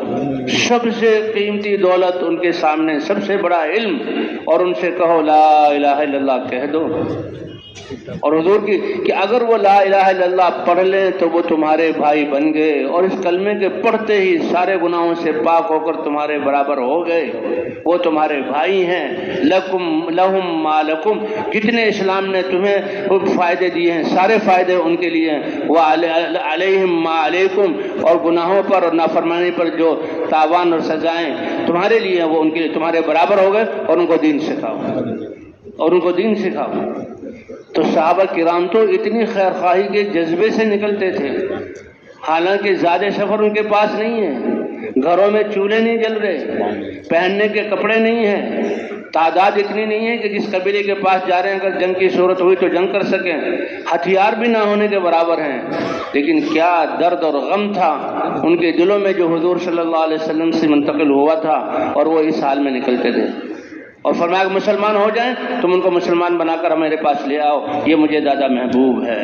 تو صحابہ کرام تو اس لیے اور میدانوں میں اتر کر صاف سمجھا دیتے لیست ہممنا دنیا، تمہارا مالو، پہلے تم جو لڑتے تھے یا ہم بھی لڑتے تھے جہالت میں کہ ہمارے گاؤں میں بھوک اور افلاس ہے اور دوسرے گاؤں والوں کے مال کو لوٹو تاکہ ہمارے پیٹ بھر جائیں اور ان کو غلام بناؤ تاکہ ہماری خدمت کریں، یہ جذبہ بالکل نہیں۔ لیست ہممنا الدنیا، ہمارا جذبہ اور مقصود تمہاری دنیا ہے ہی نہیں، انما ہممنا الآخرہ، آج تو ہم آخرت کی بنیاد پر اٹھے ہیں کہ اصل زندگی کا بننا اور اصل مسائل وہ آخرت کے مسائل ہیں کہ ہماری اور تمہاری آخرت کیسے بن جائے۔ لیست ہممنا الدنیا۔ تو یہ سردارہ ایک عورت تھی، حاتم طائی کی بہن، اور یہ دیکھ رہی ہے۔ اب جب مدینہ منورہ میں حیران ہے کیونکہ جاننے والی تھی جنگوں میں کیا ہوتا ہے اور قیدیوں کے ساتھ کیا معاملہ کیا جاتا ہے۔ حضرت علی آئے کہ اے عظیم عورت، تم تو حاتم طائی کی بہن ہو، دیکھو یہ اللہ کا رسول ہے، یہ بادشاہ نہیں ہے، اور ان کے صحابہ یہ دنیا والی فوج نہیں ہے، کیونکہ دیکھ لیا تم نے جنگ میں کیا ہوا اور تمہیں لاتے ہوئے کیا ان کے معاملات تھے۔ بالکل وہ سمجھدار عورت تھی، کہا یہ اللہ کے رسول ہیں تو کیا کروں، ان سے کہو کہ اللہ کے رسول مجھے چھوڑ دیں۔ وہ حاضر ہوئے حضور کی خدمت میں، اے اللہ کے رسول، بھائی میرا حاتم طائی تھا وہ بھی مر گیا۔ اچھا تم حاتم طائی کی بہن، شوہر وہ بھی سر پہ نہیں رہا، اولاد کوئی ہے نہیں، بھتیجا تھا وہ بھی بھاگ گیا آپ کے لشکر کو دیکھ کر اپنے کسریٰ اور قیصر کے پاس چلا گیا، میرے ساتھ ذرا نرمی کا۔ اللہ کے رسول نے فرمایا جاؤ تم آزاد ہو، تم واپس جانا چاہو چلی جاؤ، حالانکہ اتنی بڑی سردارہ جو قید ہے، نہیں ہم اتنا مال لیں گے اور یہ کریں گے اور وہ کریں گے اور تمہیں ساتھ بالکل کوئی نہیں۔ بڑی حیران ہو گئی، کہا چلی جاؤ۔ حضرت علی نے کہا نہیں یہ اللہ کے رسول ہیں، ان سے سواری بھی لو اور توشہ بھی لو، یہ ہے نبوت والا جذبہ، ان سے توشہ بھی لو اور ان سے جو ہے سواری بھی لو۔ پھر حضور کی خدمت میں آئی، پھر ایسی متاثر ہوئی کہ جب اپنے علاقے میں گئیں اور ان کے جو عادی جو ان کا جو ہے بھتیجا تھا، بھائی کا بیٹا ہوا، اے عادی کس دھوکے میں پڑے ہوئے ہو، کہاں چلے گئے، کس ہستی کو چھوڑ کر تم کن بادشاہوں کے پیچھے؟ کہا میں بادشاہوں کے پاس گیا، وہاں بھی جناب اعلیٰ ذلت ہی ذلت ہے، ہر ایک کے سامنے ہاتھ جوڑنا جھکنا اور ہر ایک کے سامنے ذلیل کرنا، ان کے بادشاہوں میں بھی دیکھ لیا کوئی عزت نہیں ہے کیونکہ سردار تھے۔ کہا تم ذرا جا کے تو دیکھو، اس ہستی کو بھی دیکھو۔ عادی جہاں مدینہ منورہ آئے اور حضور صلی اللہ علیہ وسلم سرداروں کا بہت زیادہ احترام کرتے تھے کہ بھئی عادی آ رہا ہے، عادی آ رہا ہے۔ اب آپ صلی اللہ علیہ وسلم کے پاس اب قالینیں تو ہے نہیں، چٹائی ہوتی تھی یا زمین ہوتی تھی یا تکیہ ہوتا تھا، وہی آپ پیش کرتے تھے۔ تو بہرحال عادی آئے اور حضور صلی اللہ علیہ وسلم کے سامنے بیٹھے تو آپ نے وہی جو دعوت تھی کائنات کا سب سے بڑا سودا، اے عادی اسلم تسلم، اسلام لے آؤ، اللہ کو ایک مان لو، اس کا اتارا ہوا دین اور قانون اپنا لو تو تسلم، دنیا آخرت کی سلامتی پا جاؤ گے۔ لیکن وہ بت پرست نہیں تھے، وہ عیسائی تھے، وہ کہنے لگے انی علی دین، میں بھی ایک مذہب پر ہوں، دین پر ہوں، میں بت پرستی پر نہیں ہوں۔ حضور صلی اللہ علیہ وسلم نے فرمایا کہ عیسیٰ علیہ السلام وہ میرے بھائی تو تھے، وہ انبیاء کی طرف سے بھیجے ہوئے رسول، انہی میں سے تو میں ہوں۔ فرمایا انا عالم بدینک منک، تم تو ایک امتی ہو اور عیسائی دین پر چل رہے ہو، میں اللہ کا رسول ہوں، میں تمہارے دین کو تم سے زیادہ جانتا ہوں۔ تو یہ بہت بڑی بات تھی کیونکہ مکہ میں تو لوگ لکھنا پڑھنا جانتا ہی نہیں تھے اور دین کا تعلق تو آسمانی کتاب سے ہے، اور یہ ہستی کہہ رہے ہیں میں تمہارے دین کو تم سے زیادہ جاننے والا ہوں، اور اتنے اعتماد کے ساتھ اسی سے متاثر ہوئے۔ فرمایا تم عیسائی ہو؟ کہ جی ہاں۔ اور عیسائی میں سے رفوشیہ کو جو ہے فرقے میں سے ہو؟ کہ جی ہاں۔ اور تمہاری یہ بدعنوانی ہے کہ تم لوگوں سے نظر نیاز وصول کر کے اپنی تیوریاں بھرتے ہو؟ کہا یہ ایسی بات تھی کہ کسی ہمارے عوام کو بھی پتہ نہیں تھا، ان کو اگر پتہ ہے تو اللہ نے بتلایا، ان کو اگر پتہ ہے کس نے بتلایا؟ اللہ نے بتلایا۔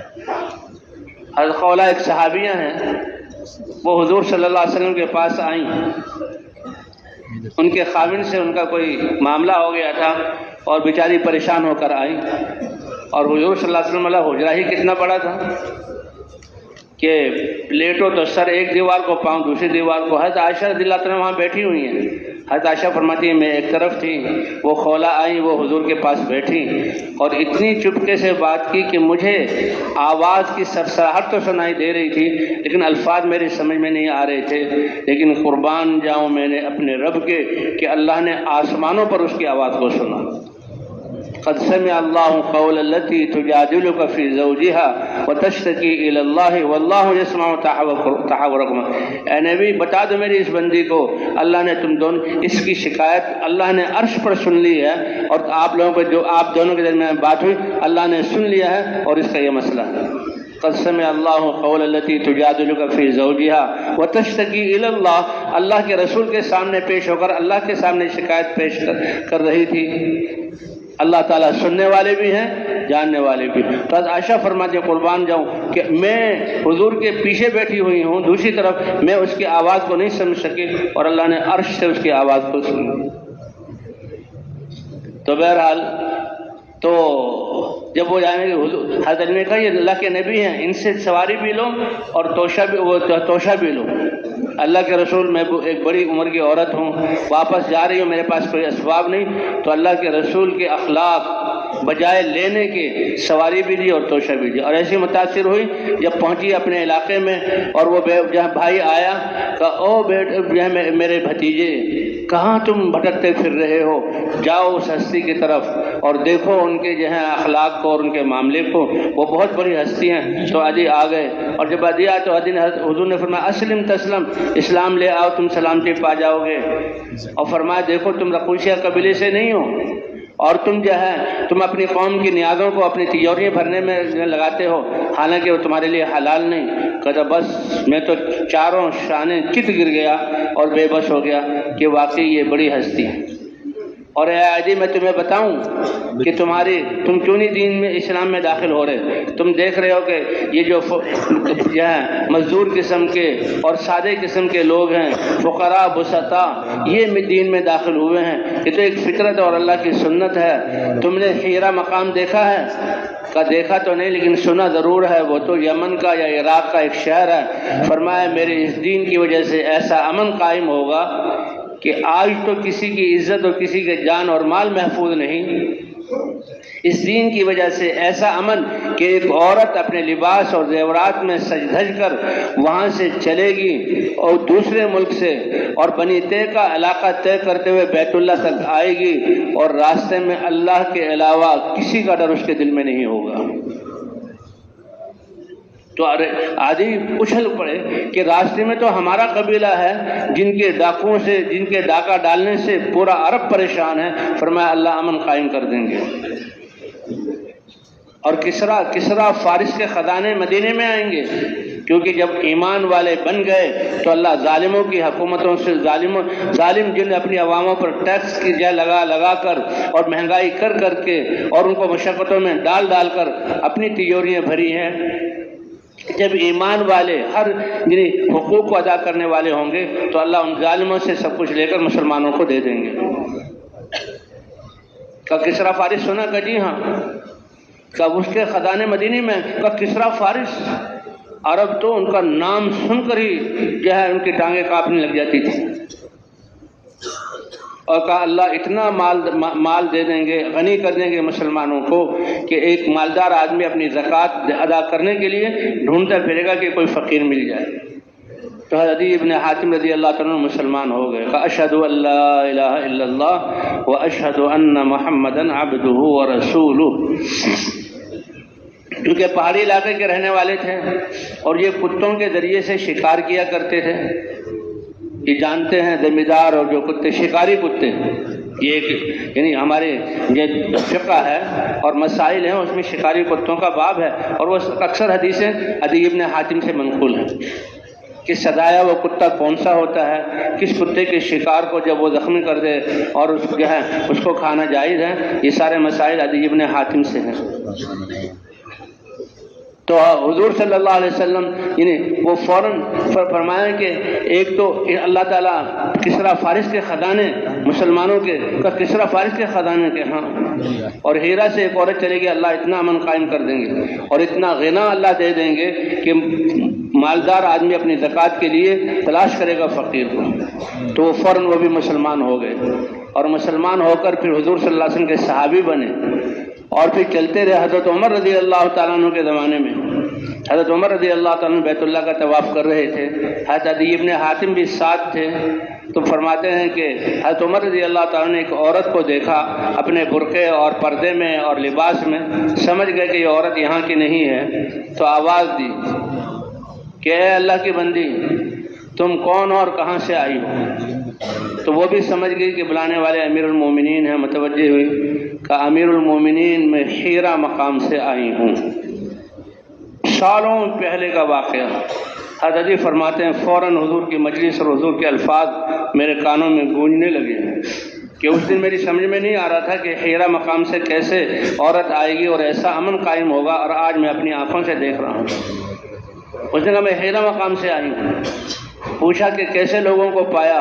کہ یا رسول اللہ، ہر مرد کی نظر کو باپ اور بھائی سے زیادہ پاکیزہ پایا۔ میرے بھائیو دوستو، ایمان، اللہ کی ذات کا یقین، حضور صلی اللہ علیہ وسلم پر ایمان اور اس اعمال میں کامیابی کا یقین، اس سے نظریں پاکیزہ ہوں گی اور اس سے دل سدھریں گے۔ ڈنڈوں سے نہیں، پولیس سے نہیں، فوج سے نہیں، وہ ایسے قانون بنا دیں گے کہ یہ عاجز آ جائیں گے اور ناک چنے چبوا دیں گے ان طاقتوں سے، اگر ایمان اور اعمال۔ آج مسئلہ یہی ہے، اور حضرات انبیاء کرام اور حضرت محمد صلی اللہ علیہ وسلم کی دعوت ہی یہی ہے، اسلموا تسلموا، اسلام لے آؤ سلامتی پا جاؤ گے، ایمان والے بن جاؤ، دنیا آخرت کے حالات اللہ بنا دیں گے۔ کہنے لگے مجھے حضور کی بات یاد آ گئی، اور میں کہا دیکھو حضور، آج میں اپنی آنکھوں سے دیکھ رہا ہوں کہ حیرہ مقام سے ایک عورت آئی ہے اکیلی، اور اتنا امن ہے کہ ایسی پاکیزہ نظر کہ ہر عورت کی نظر کو سگی ماں اور سگی بہن سے زیادہ پاکیزہ پایا۔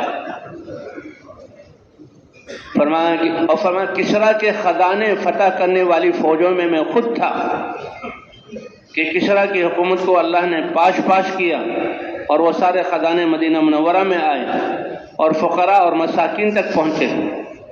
اور تیسری بات کہ اللہ تعالیٰ ایسا غنی کر دے گا تو اللہ وہ بھی دکھا دیں گے۔ تو بات یہ ہے، شروع میں جو عرض کیا گیا، اللہ نے یہ زندگی دی ہے بطور امانت کے، اور یہ وقت جو ہے سب سے، ابھی وقت ہمارا باقی ہے، سب سے بڑا قیمتی سرمایہ ہے ہمارے پاس، کیونکہ موت کے وقت انسان نہ بادشاہ بننا چاہے گا، نہ سردار بننا چاہے گا، نہ کارخانے چلانا چاہے گا، نہ بڑا تاجر بننا چاہے گا۔ اے اللہ چند سانس اور دے دے، فاصدق واکن من الصالحین، میں سارے مال کو صدقہ کروں تیرے راستے میں اور نیک بن کر رہوں۔ تو اللہ نے آج ہمیں یہ وقت دیا ہوا ہے، ہماری زندگی کے سانس ہیں، اور اس وقت میں سب سے بڑا عمل جو ہو سکتا ہے وہ حضرت محمد صلی اللہ علیہ وسلم کی زندگی کا مقصد اور دین کی محنت ہے جو اللہ نے ہمیں دی ہوئی ہے۔ تو بھئی کون کون ہے جو نیت کرتا ہے کہ انشاءاللہ حضور کی محنت والا بن کر رہیں گے، حضور صلی اللہ علیہ وسلم کی محنت والا بن کر رہیں گے؟ اللہ تعالیٰ فرماتے ہیں، حضور صلی اللہ علیہ وسلم فرمائے انما الاعمال بالنیات، کہ تمہاری زندگی کا عمل کا دار و مدار تمہاری نیت پر ہے۔ اس لیے ہمارے حضرات کیا فرماتے ہیں کہ اللہ نے ہمیں انسان بنایا، ایمان عطا کیا، حضور صلی اللہ علیہ وسلم کی امت میں بنایا اور اپنے راستے میں نکالا، تو اللہ سے عہد کریں اے اللہ پچھلی زندگی جو ہم نے دنیا کے بنانے میں لگائی، دھوکے میں گزاری اور نقصان میں گئے، اور بلکہ اعلیٰ کو چھوڑ کر اگر ادنا طاعت بھی کی تو یہ بھی ہمارا بہت بڑا نقصان ہوا۔ اب آئندہ کی زندگی کے لمحات ہم حضور کی محنت کو حضور کے طریقے پر کرنا، اس کو زندگی کا مقصد بنائیں گے، اور ساری دنیا قیامت تک آنے والی نسلوں کو سامنے رکھ کر اب ہم اپنی زندگی کی جو ہے وہ نظام کو ترتیب دیں گے۔ تو اس کے لیے سب تیار ہیں بھائی انشاءاللہ؟ ہماری تو نیت کی ضرورت ہے، باقی تربیت کرنے والی ذات اللہ کی ہے۔ تربیت کون کریں گے؟ اللہ کریں گے۔ اللہ کے رسول فرما رہے ہیں ادبنی ربی فاحسن تأدیبی۔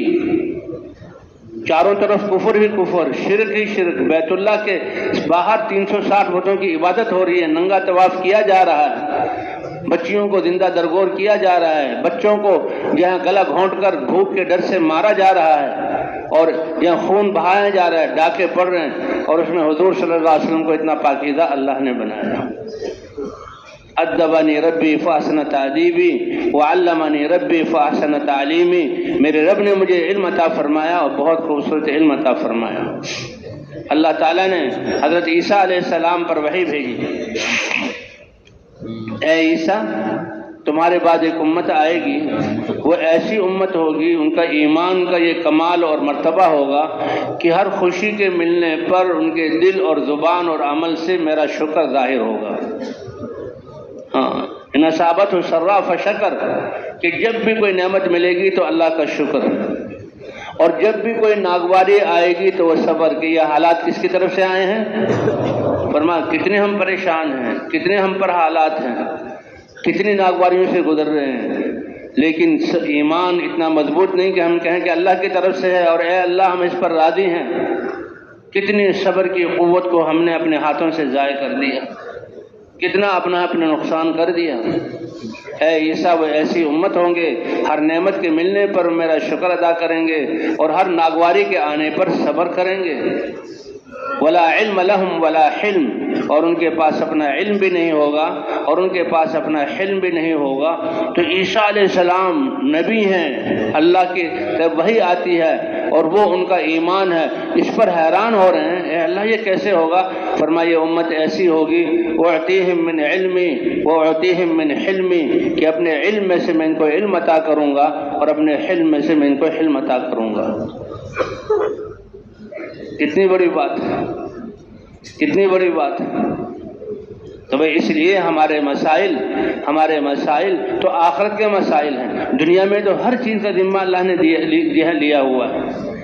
ہمارے جسم کے نظاموں کا چلنا اور کائنات کے نظام کا ہمارے لیے مسخر ہونا، یہ اللہ کا رزق ہے اور اللہ کا وعدہ ہے، ما اريد منهم من رزق وما اريد ان يطعمون ان اللہ هو الرزاق ذو القوة المتین۔ اور ہم سے مطالبہ کیا ہے کہ دل میں اللہ کی ذات پر ایمان اور عشق پیدا کر لو اور جسم کے اعضاء کو اللہ کے حکموں کے مطابق استعمال کر لو۔ اور ہمیں پھر اللہ نے یہ دعوت والا کام دیا، اللہ نے ہمیں دعوت والا کام دیا کہ تم صرف کنتم خیر امت اخرجت للناس، تم تو ساری انسانیت کے لیے نکالے گئے۔ وہ قصہ جو سنا رہا تھا کہ اصحاب کہف والا واقعہ، کہ بادشاہ تھا اور اس کا جادوگر تھا، جادوگر جی ہاں نہیں، وہ تو اصحاب کہف والا اور قصہ ہے کہ اصحاب کہف والا جو بادشاہ وہ ان جو 5-6 نوجوانوں کو یہ کہتا تھا کہ تم مجھے بادشاہ مان لو اور مجھے جو ہے رب تسلیم کر لو، تمہارے لیے وزارتیں ہیں، لیکن وہ علماء کی مجلس، ایک عالم کی مجلس میں بیٹھتے تھے تو وہاں سے ان کو اللہ کی معرفت ملی اور وہ اللہ پر ایمان والے بنے، اللہ پر ایمان والے بنے۔ تو اس بادشاہ نے جو ہے وہ کہتے ہیں ایمان یہ تو عشق ہے، اللہ کی ذات سے چھپتا نہیں ہے، تو پتہ لگ گیا کہ بھئی یہ تو بادشاہ پر اعتماد نہیں رکھتے، تو بادشاہ نے دھمکایا کہ تم اگر ایمان کو نہیں چھوڑو گے تو میں تمہیں سزا دوں گا۔ اب یہ نوجوان تھے آپس میں جمع ہوئے کہ ہم نوجوان بچے ہیں اور بادشاہ اپنے حربے آزمائے گا، کہیں اللہ کی شان اور اللہ کی ذات پر یقین اس میں کوئی کمی نہ آ جائے، تو اپنے ایمان کی حفاظت کے لیے نکل گئے، یہ اپنے ایمان کی حفاظت کے لیے نکل گئے۔ 6 تھے، اللہ کا ان کو ایمان کے لیے، ایمان کی حفاظت کے نکلنا اتنا پسند آیا کہ گزرتے ہوئے جنگل میں ایک چرواہا بکری چرا رہا ہے، اور بھائی آپ لوگ تو بڑے خاندان کے لوگ ہو، بڑے لوگ ہو، کس لیے نکلے ہو؟ اچھا وہ ایمان والا تھا، انہوں نے کہا بھائی اللہ کی ذات پر ایمان یہ ہمیں بہت عزیز ہے اور اس کے لالے پڑے ہیں اس کی حفاظت کے لیے۔ کہ تم تو اتنے اونچے لوگ ہو جو اپنے ایمان کی حفاظت کے لیے نکلے، تمہارے ساتھ رہنا یہ میری سعادت کی بات ہے۔ بکریوں کو اللہ کے حوالے چھوڑا، جنگل میں چرتی رہیں گی، زندگیاں پوری ہو جائیں گی، اور وہ بھی ان کے ساتھ ہو گیا۔ وہ تو انسان تھا 7واں، کتا بھی ساتھ ہو گیا۔ اور یہ چلتے چلتے کیا بھائی تھک گئے ہیں، غار میں تھوڑا آرام کر لیں اور پھر آرام کر کے پھر آگے چلیں گے تاکہ بادشاہ کی فوجیں ہمیں پکڑ نہ سکیں.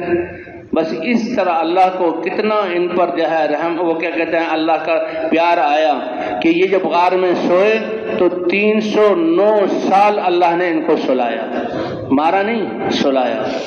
اللہ فرماتے وَنُقَلِّبُهُمْ ذَاتَ الْيَمِينِ وَذَاتَ الشِّمَالِ، یہ نوجوان اپنی ذات کے ایمان کی حفاظت کے لیے اور ان کے ساتھ یہ 7واں چرواہا اور ان کے ساتھ 8واں کتا، اللہ نے ایسی قدردانی کہ 300 حکومتیں بدل گئیں، حکومتیں ختم ہو گئی، لوگ مٹی میں پیوند ہو گئے، ان کے نام و نشان مٹ گئے، اور جن کو مٹانے کے لیے وہ کوشش کرے تھے اللہ نے ان کو 309 سال سلا کر کون سی جو ہے زمانے میں اور بادشاہت میں ان کو اٹھایا.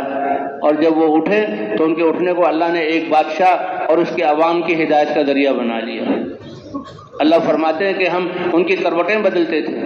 سورج نکل رہا تھا تو غار تھی، غار سے سورج کی کرنیں کا روشنی اندر جاتی تھی اور ہم سورج کی تپش کو دائیں بائیں کر دیتے تھے. وَتَرَى الشَّمْسَ إِذَا طَلَعَت تَزَاوَرُ عَنْ كَهْفِهِمْ ذَاتَ الْيَمِينِ وَإِذَا غَرَبَت تَقْرِضُهُمْ ذَاتَ الشِّمَالِ وَهُمْ فِي فَجْوَةٍ مِّنْهُ. تو جو اپنے ایمان کی حفاظت کے لیے نکلے تو اللہ تعالیٰ نے ان کے ساتھ اپنی قدرت کا یہ مظاہرہ کیا تو بھئی یہ امت جو سارے انسانوں کو ایمان کی دعوت دینے کے لیے اپنے جان و مال کو لگائے گی تو اللہ کا کتنا ان پر کرم اور رحم ہوگا. اس لیے فرمایا ان تنصر اللہ ینصرکم، تم اللہ کے دین کی مدد کرو گے تو اللہ تمہاری مدد کرے گا. وَإِن يَنصُرْكُمُ اللَّهُ فَلَا غَالِبَ لَكُمْ، اور جب اللہ تمہاری مدد کرنے والا ہو جائے تو کائنات کی کوئی طاقت تمہارے بال کو بیگا نہیں کر سکتی. صرف اپنے ایمان کی حفاظت نہیں، کنتم خیر امت اخرجت للناس، تم تو بہترین امت ہو، سارے انسانوں کے لیے نفع رسانی کے لیے نکالے گئے ہو. اور نفع رسانی والا کام کیا ہے؟ دعوت. نیکی کا حکم کرو اور برائی سے روکو.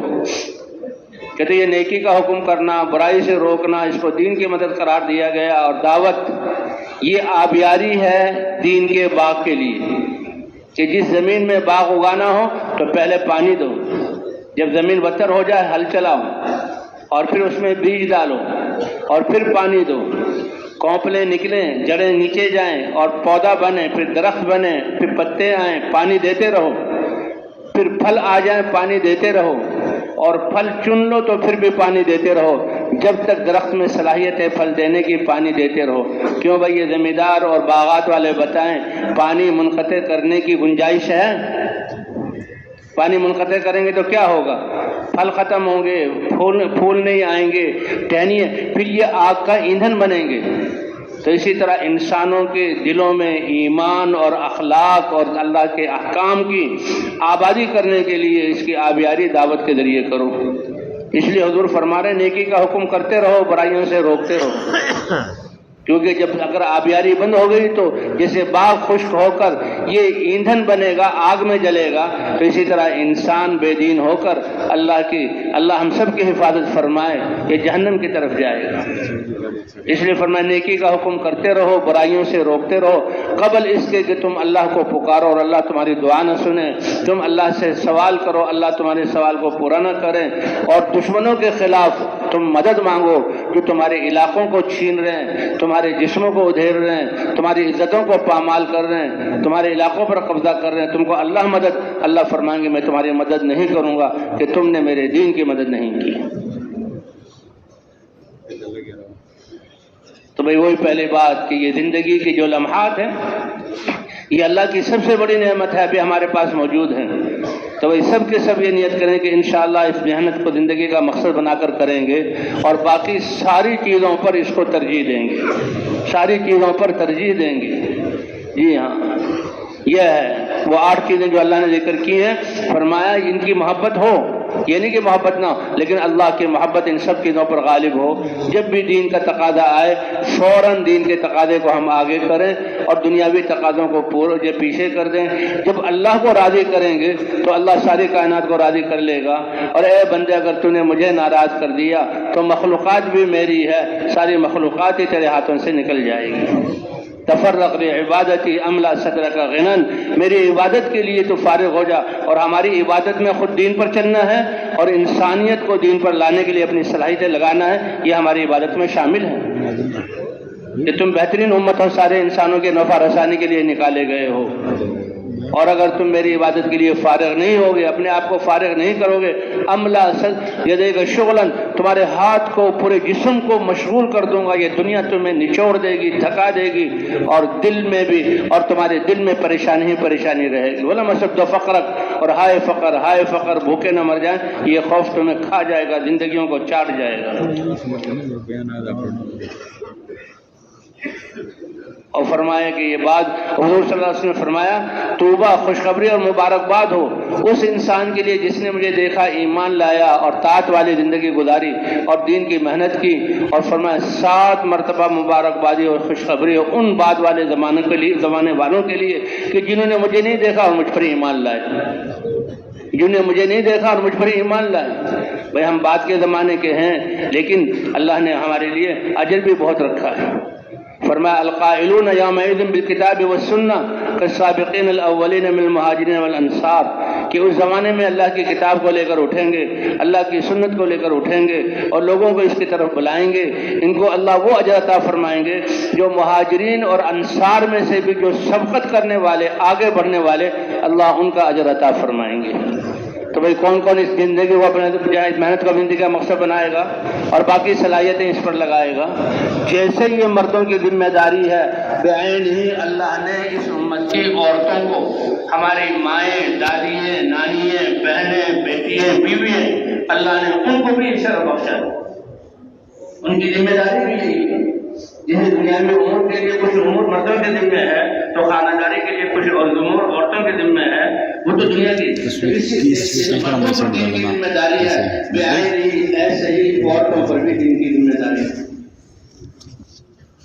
ہماری تاریخ ہے، صحابہ، تابعین، تبع تابعین، اور 700-800 سال تک اسلام کی ماؤں کی، بچوں کی ایسی تربیت کی کہ ان کی گودوں سے محدث، ان کی گودوں سے علماء، ان کی گودوں سے متقی، اور ان کی گودوں سے دین کے داعی، اور ان کی گودوں سے جو ہے اسلام کو دنیا میں زندہ کرنے والے پیدا ہوئے۔ یہ تاریخ ہے، تو 200-250 سال میں جو ہے باطل والے شاہ ہماری نافرمانی کی وجہ سے اللہ کا غصہ تھا کہ سارے نظام کو بدل دیا، ہم سب کچھ بھول گئے اپنی تاریخ۔ امام احمد بن سیرین کہتے ہیں کہ میں مسجد میں بیٹھا ہوا تھا اور میں اپنے علم کا کام کر رہا تھا، ایک 12-13 سال کا بچہ آیا اور اس نے نماز پڑھی، یہ محدث ہیں، یہ امام ہیں، فقیہ ہیں، مفتی ہیں، اور ایک 12-13 سال کے بچے نے جو نماز پڑھی تو اشش کر اٹھے اور ان کا دل اس کی نماز کی طرف کھینچا، اور ایسا کہ وہ نماز سے فارغ ہوا، اس کو بلایا اور پوچھا، بیٹا تمہارا کیا نام ہے؟ کہ فلاں۔ تمہارے باپ کا کیا نام ہے؟ کہ فلاں۔ سمجھے کہ باپ کا بہت بڑا محدث عالم متقی ہوگا۔ کہ تمہارے والد کیا کام کرتے ہیں؟ بچہ جان میرے والد کا تو جب میں ماں کی گود میں تھا انتقال ہو گیا۔ ارے یہ نماز تمہیں کس نے سکھائی؟ میری ماں نے۔ دل میں شفقت والا مادہ پیدا ہوا، جذبہ پیدا ہوا کہ یہ یتیم ہے، اور ماں پتہ نہیں کیسے پالتی ہوگی جس نے اتنی اچھی نماز سکھائی، تو کتنی بڑی سعادت کا موقع ہے کہ میں محدث ہوں، امام ہوں۔ تو بیٹا تم میری کفالت میں آ جاؤ۔ اور ٹھیک ہے، میری کچھ شرطیں ہیں۔ کہ کیا؟ کہ سب سے پہلی شرط کھانے پینے کا انتظام آپ کریں گے؟ بالکل کروں گا۔ اور کپڑے کا، گرمی سردی کے لباس کا انتظام آپ کریں گے؟ بالکل کروں گا۔ یہ تو ٹھیک ہے، لیکن اگلا، اگر میں بیمار ہو جاؤں تو آپ شفا بھی دے دیں گے؟ یہ نہیں کہ علاج کریں گے، بلکہ کیا آپ شفا بھی دے دیں گے؟ فوراً سمجھ گئے کہ بچہ معمولی نہیں، جہاں نماز اس نے سیکھی ہے تو ایسے تربیت، اس کے بعد یقین بھی وہی ہے کہ آپ شفا دے دیں گے کہ نہیں، اور مرنے کے بعد آپ زندہ بھی کر سکتے ہیں کہ نہیں۔ اور پھر مجھے میرے کریم رب کی ضمانت میں رہنے دیں، جو بیماری سے شفا بھی دے گا اور موت کے بعد زندگی بھی دے گا۔ یہ تھی تربیت۔ حضرت امام بخاری رضی اللہ تعالیٰ عنہ کی ماں یہ نابینا ہو گئے تھے، اور وہ ماں بیوہ کی باپ سرور نہیں تھا، اللہ کے سامنے ایسی گڑگڑائیں کہ اللہ سے اپنے بیٹے کے لیے بینائی لے لی، اور پھر بچے کی ایسی تربیت کی کہ وہ امام بخاری بنے۔ کہ امت کے اتفاق کے ساتھ اگر کتاب اللہ کے بعد صحیح کتاب ہے تو بخاری شریف اور مسلم شریف، ایسی گھروں میں مائیں ہیں۔ اس لیے کہتے ہیں جو جیسے یہ مردوں کا کام ہے، اور یہ مردوں نے یہ دعوت والے عام کو کھڑا کرنا، خود اہتمام کرنا ہے، ایسے عورتوں کی بھی ذمہ داری ہے، عورتوں کو بھی ذمہ داری ہے کیسے حاجر علیہ السلام نے اسماعیل علیہ السلام کی تربیت کی. کیا ابراہیم علیہ السلام نے کوئی جھونپڑا بنا کے دیا تھا؟ کیا کوئی پیسے دے کے گئے تھے؟ کیا کوئی کتابیں دی تھی؟ کیا کوئی پروشن تھی؟ صرف ایمان کی بنیاد پر اس عورت نے اور اس کی تربیت کی ابراہیم علیہ السلام نے. یہ ہے تربیت. تھوڑا سا عرصہ ہم کو ابراہیم علیہ السلام کی صحبت میں رہنا تو ملا، ایسی تربیت ہو گئی کہ اسماعیل علیہ السلام کی ایسی تربیت تھی کہ بیٹے نے کہا ابا جان چھری گردن پر پھیر دو، آپ اپنے بچے کو اللہ کے لیے جان دینے کی تکلیف کو برداشت کرنے والا پائیں گے. یہ تربیت ہے، یہ نظام ہے کہ بچے کی تربیت ماں باپ کے ذمہ ہے، عورتوں کی تربیت مردوں کے ذمہ ہے. اور جیسے دنیا کے امور تینوں قسم سے چلتے ہیں تو دین کے امور بھی، مرد بھی دین والے اور دین کی محنت والے، عورتیں بھی دین والی دین کی محنت والی، اور بچوں کی تربیت بھی اسی بنیاد پر کہ وہ تقوی والے اور دین کو زندہ کرنے کے لیے اپنی جانیں اور جوانی خرچ کرنے والے. کیسی تربیت کی؟ ابراہیم علیہ السلام آئے اور بیٹے کو لے گئے اور سامنے کھڑا کیا اور چھری دکھا، بیٹا میں اللہ کا نبی ہوں، اللہ نے خواب کے ذریعے وہی بھیجی، حکم دیا تمہارے گردن پر چھری پھیروں. ابا جان آپ نے تو مجھے کبھی پوچھا بھی نہیں، میری ماں کو یہاں چھوڑ گئے، میں نے کیسے میری جان نکل رہی تھی اللہ نے آب دمدم دیا اور آج میری گردن کاٹ رہے. نہیں نہیں نہیں، ایسی تربیت کہ ابا جان اس رب کی محبت اس ماں نے ایمان کے ذریعے ایسی بٹھائی تھی. ابا جان اللہ میری جان چاہ رہے ہیں اپنی رضا کے لیے تو میرا چہرہ زمین کی طرف اور بدھی پر چھری پھیر دیجیے، آپ اپنے اس بیٹے کو اللہ کے امر پر گردن کٹنے کی تکلیف پر صبر کرنے والا پائیں گے. تو کیا اللہ نے یہ اس واقعہ کا یہ حج پر جو جاتے ہیں تو وہاں کی عمارتوں کو دیکھنے، آج باطن نے ایسا انتظام کیا کہ حاجی بجائے بیت اللہ کا طواف کرنے کے وہاں کی عمارتوں میں گم ہوتا ہے. وہاں تو اللہ تعالیٰ بلاتے ہیں کہ دیکھو اعمال والی ایک عورت اور ایک بچہ، اس کے ذریعے سے اللہ نے کیسے یہ ہے بیت اللہ اور آب زمزم اور صفا مروہ اور یہ حج کا نظام چلایا ہے. ان کی قربانیوں کو یاد دلانے کے لیے جو ہے حج کے لیے بلایا جاتا ہے. یہ ان کی قربانی ہے. تو اللہ تعالیٰ نے ہمیں آج اس میں یہ محنت دی ہے اور ابھی زندگی کی مہلت ابھی باقی ہے. اللہ تعالیٰ اس محنت کو زندگی کا مقصد بنا کر حضور کے طریقے پر کرنے کی توفیق عطا فرمائے. اس لیے بھائی اس مجمع میں صرف نیت تو سب نے کر لیں انشاءاللہ کہ یہ ہماری زندگی کا مقصد ہے اور ساری صلاحیتیں ہماری اس کے لیے لگیں گی. پچھلی زندگی پر سے توبہ کریں گے، اللہ سے معافی چاہیں گے. استغفار کیا ہے؟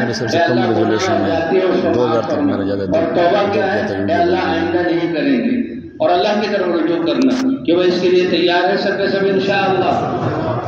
تو آئندہ کی زندگی ہم اس کے ہم اپنی زندگی کی ترتیب کے اس محنت کے تقاضوں کو، اس محنت کا تعلق 2 ارب مسلمانوں سے ہے، 5 ارب کافروں سے ہے اور خراب قیامت تک آنے والی نسلوں سے. وہ محنت اللہ نے آج ہمارے ہاتھوں میں دی ہے اور اتنا آسان کیا ہے اور اس نے محنت کے لیے قبولیت کے لیے ہمارا کلمہ گو ہونا اللہ نے اسی کو سامنے لیا ہے کہ جو کلمہ گو ہے اس کی یہ محنت ہے. اور تربیت کرنے والی بات کون سی ہے؟ اللہ. تو اس لیے گزارش ہے جب ہم نے نیت کر لی تو زندگی اس کام کے تقاضوں کو ہمیشہ ہم نے مقدم رکھنا ہے اور دنیاوی تقاضوں کو پیچھے رکھنا ہے.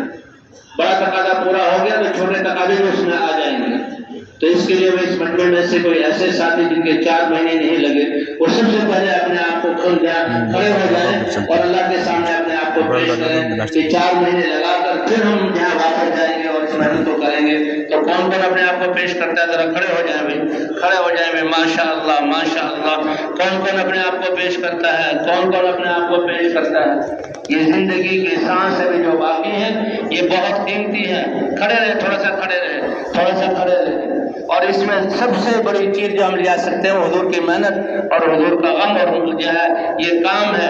اور یہ اللہ نے دیا اور اتنا آسان کیا ہوا ہے کہ اللہ کے راستے اپنی بھی تربیت، اپنے آپ کو بھی آگے بڑھانا، اپنے آپ اندر بھی تقوی کی زندگی لانا اور ساتھ ساتھ دوسروں کو دعوت دینا. بھائی جو بیٹھے ہوئے یقیناً ان کے 4 مہینے لگے ہوئے ہیں، ان کے لیے اگلا میدان ہے، یہ بھی کھڑے ہو کر اپنے آپ کو پیش کریں۔ اے اللہ ہر سال 4 ماہ نقل و حرکت میں اور 8 ماہ اپنے مقام پر، ہر سال 4 ماہ نقل و حرکت میں اور 8 ماہ اپنے مقام پر۔ اللہ اکبر، اللہ اکبر، اللہ بڑے قدردان ہے، اللہ بڑے قدردان ہے۔ ہاں تشریف رکھے ہوئے، تشریف رکھے، ماشاء اللہ ماشاء اللہ۔ تو اس لیے اللہ کے راستے میں نکل کر بھی حکم بھی ہم پورا کریں اور جو اعمال ہیں ان کا بھی ہم اہتمام کریں، اور ہمارے سامنے یہی ہو کہ ہم میں سے ہر ایک کیسے حضور والی زندگی کو اپنائیں اور حضور والی محنت کو زندگی کا مقصد بنا کر کرنے والا بنے۔ ہر مسلمان کو اس محنت کے لیے تیار کرے، حتیٰ کہ اللہ تعالیٰ جتنے بھی لوگ کے قوم ہیں ان کے لیے بھی ہدایت کے ہدایت قائم فرمائے۔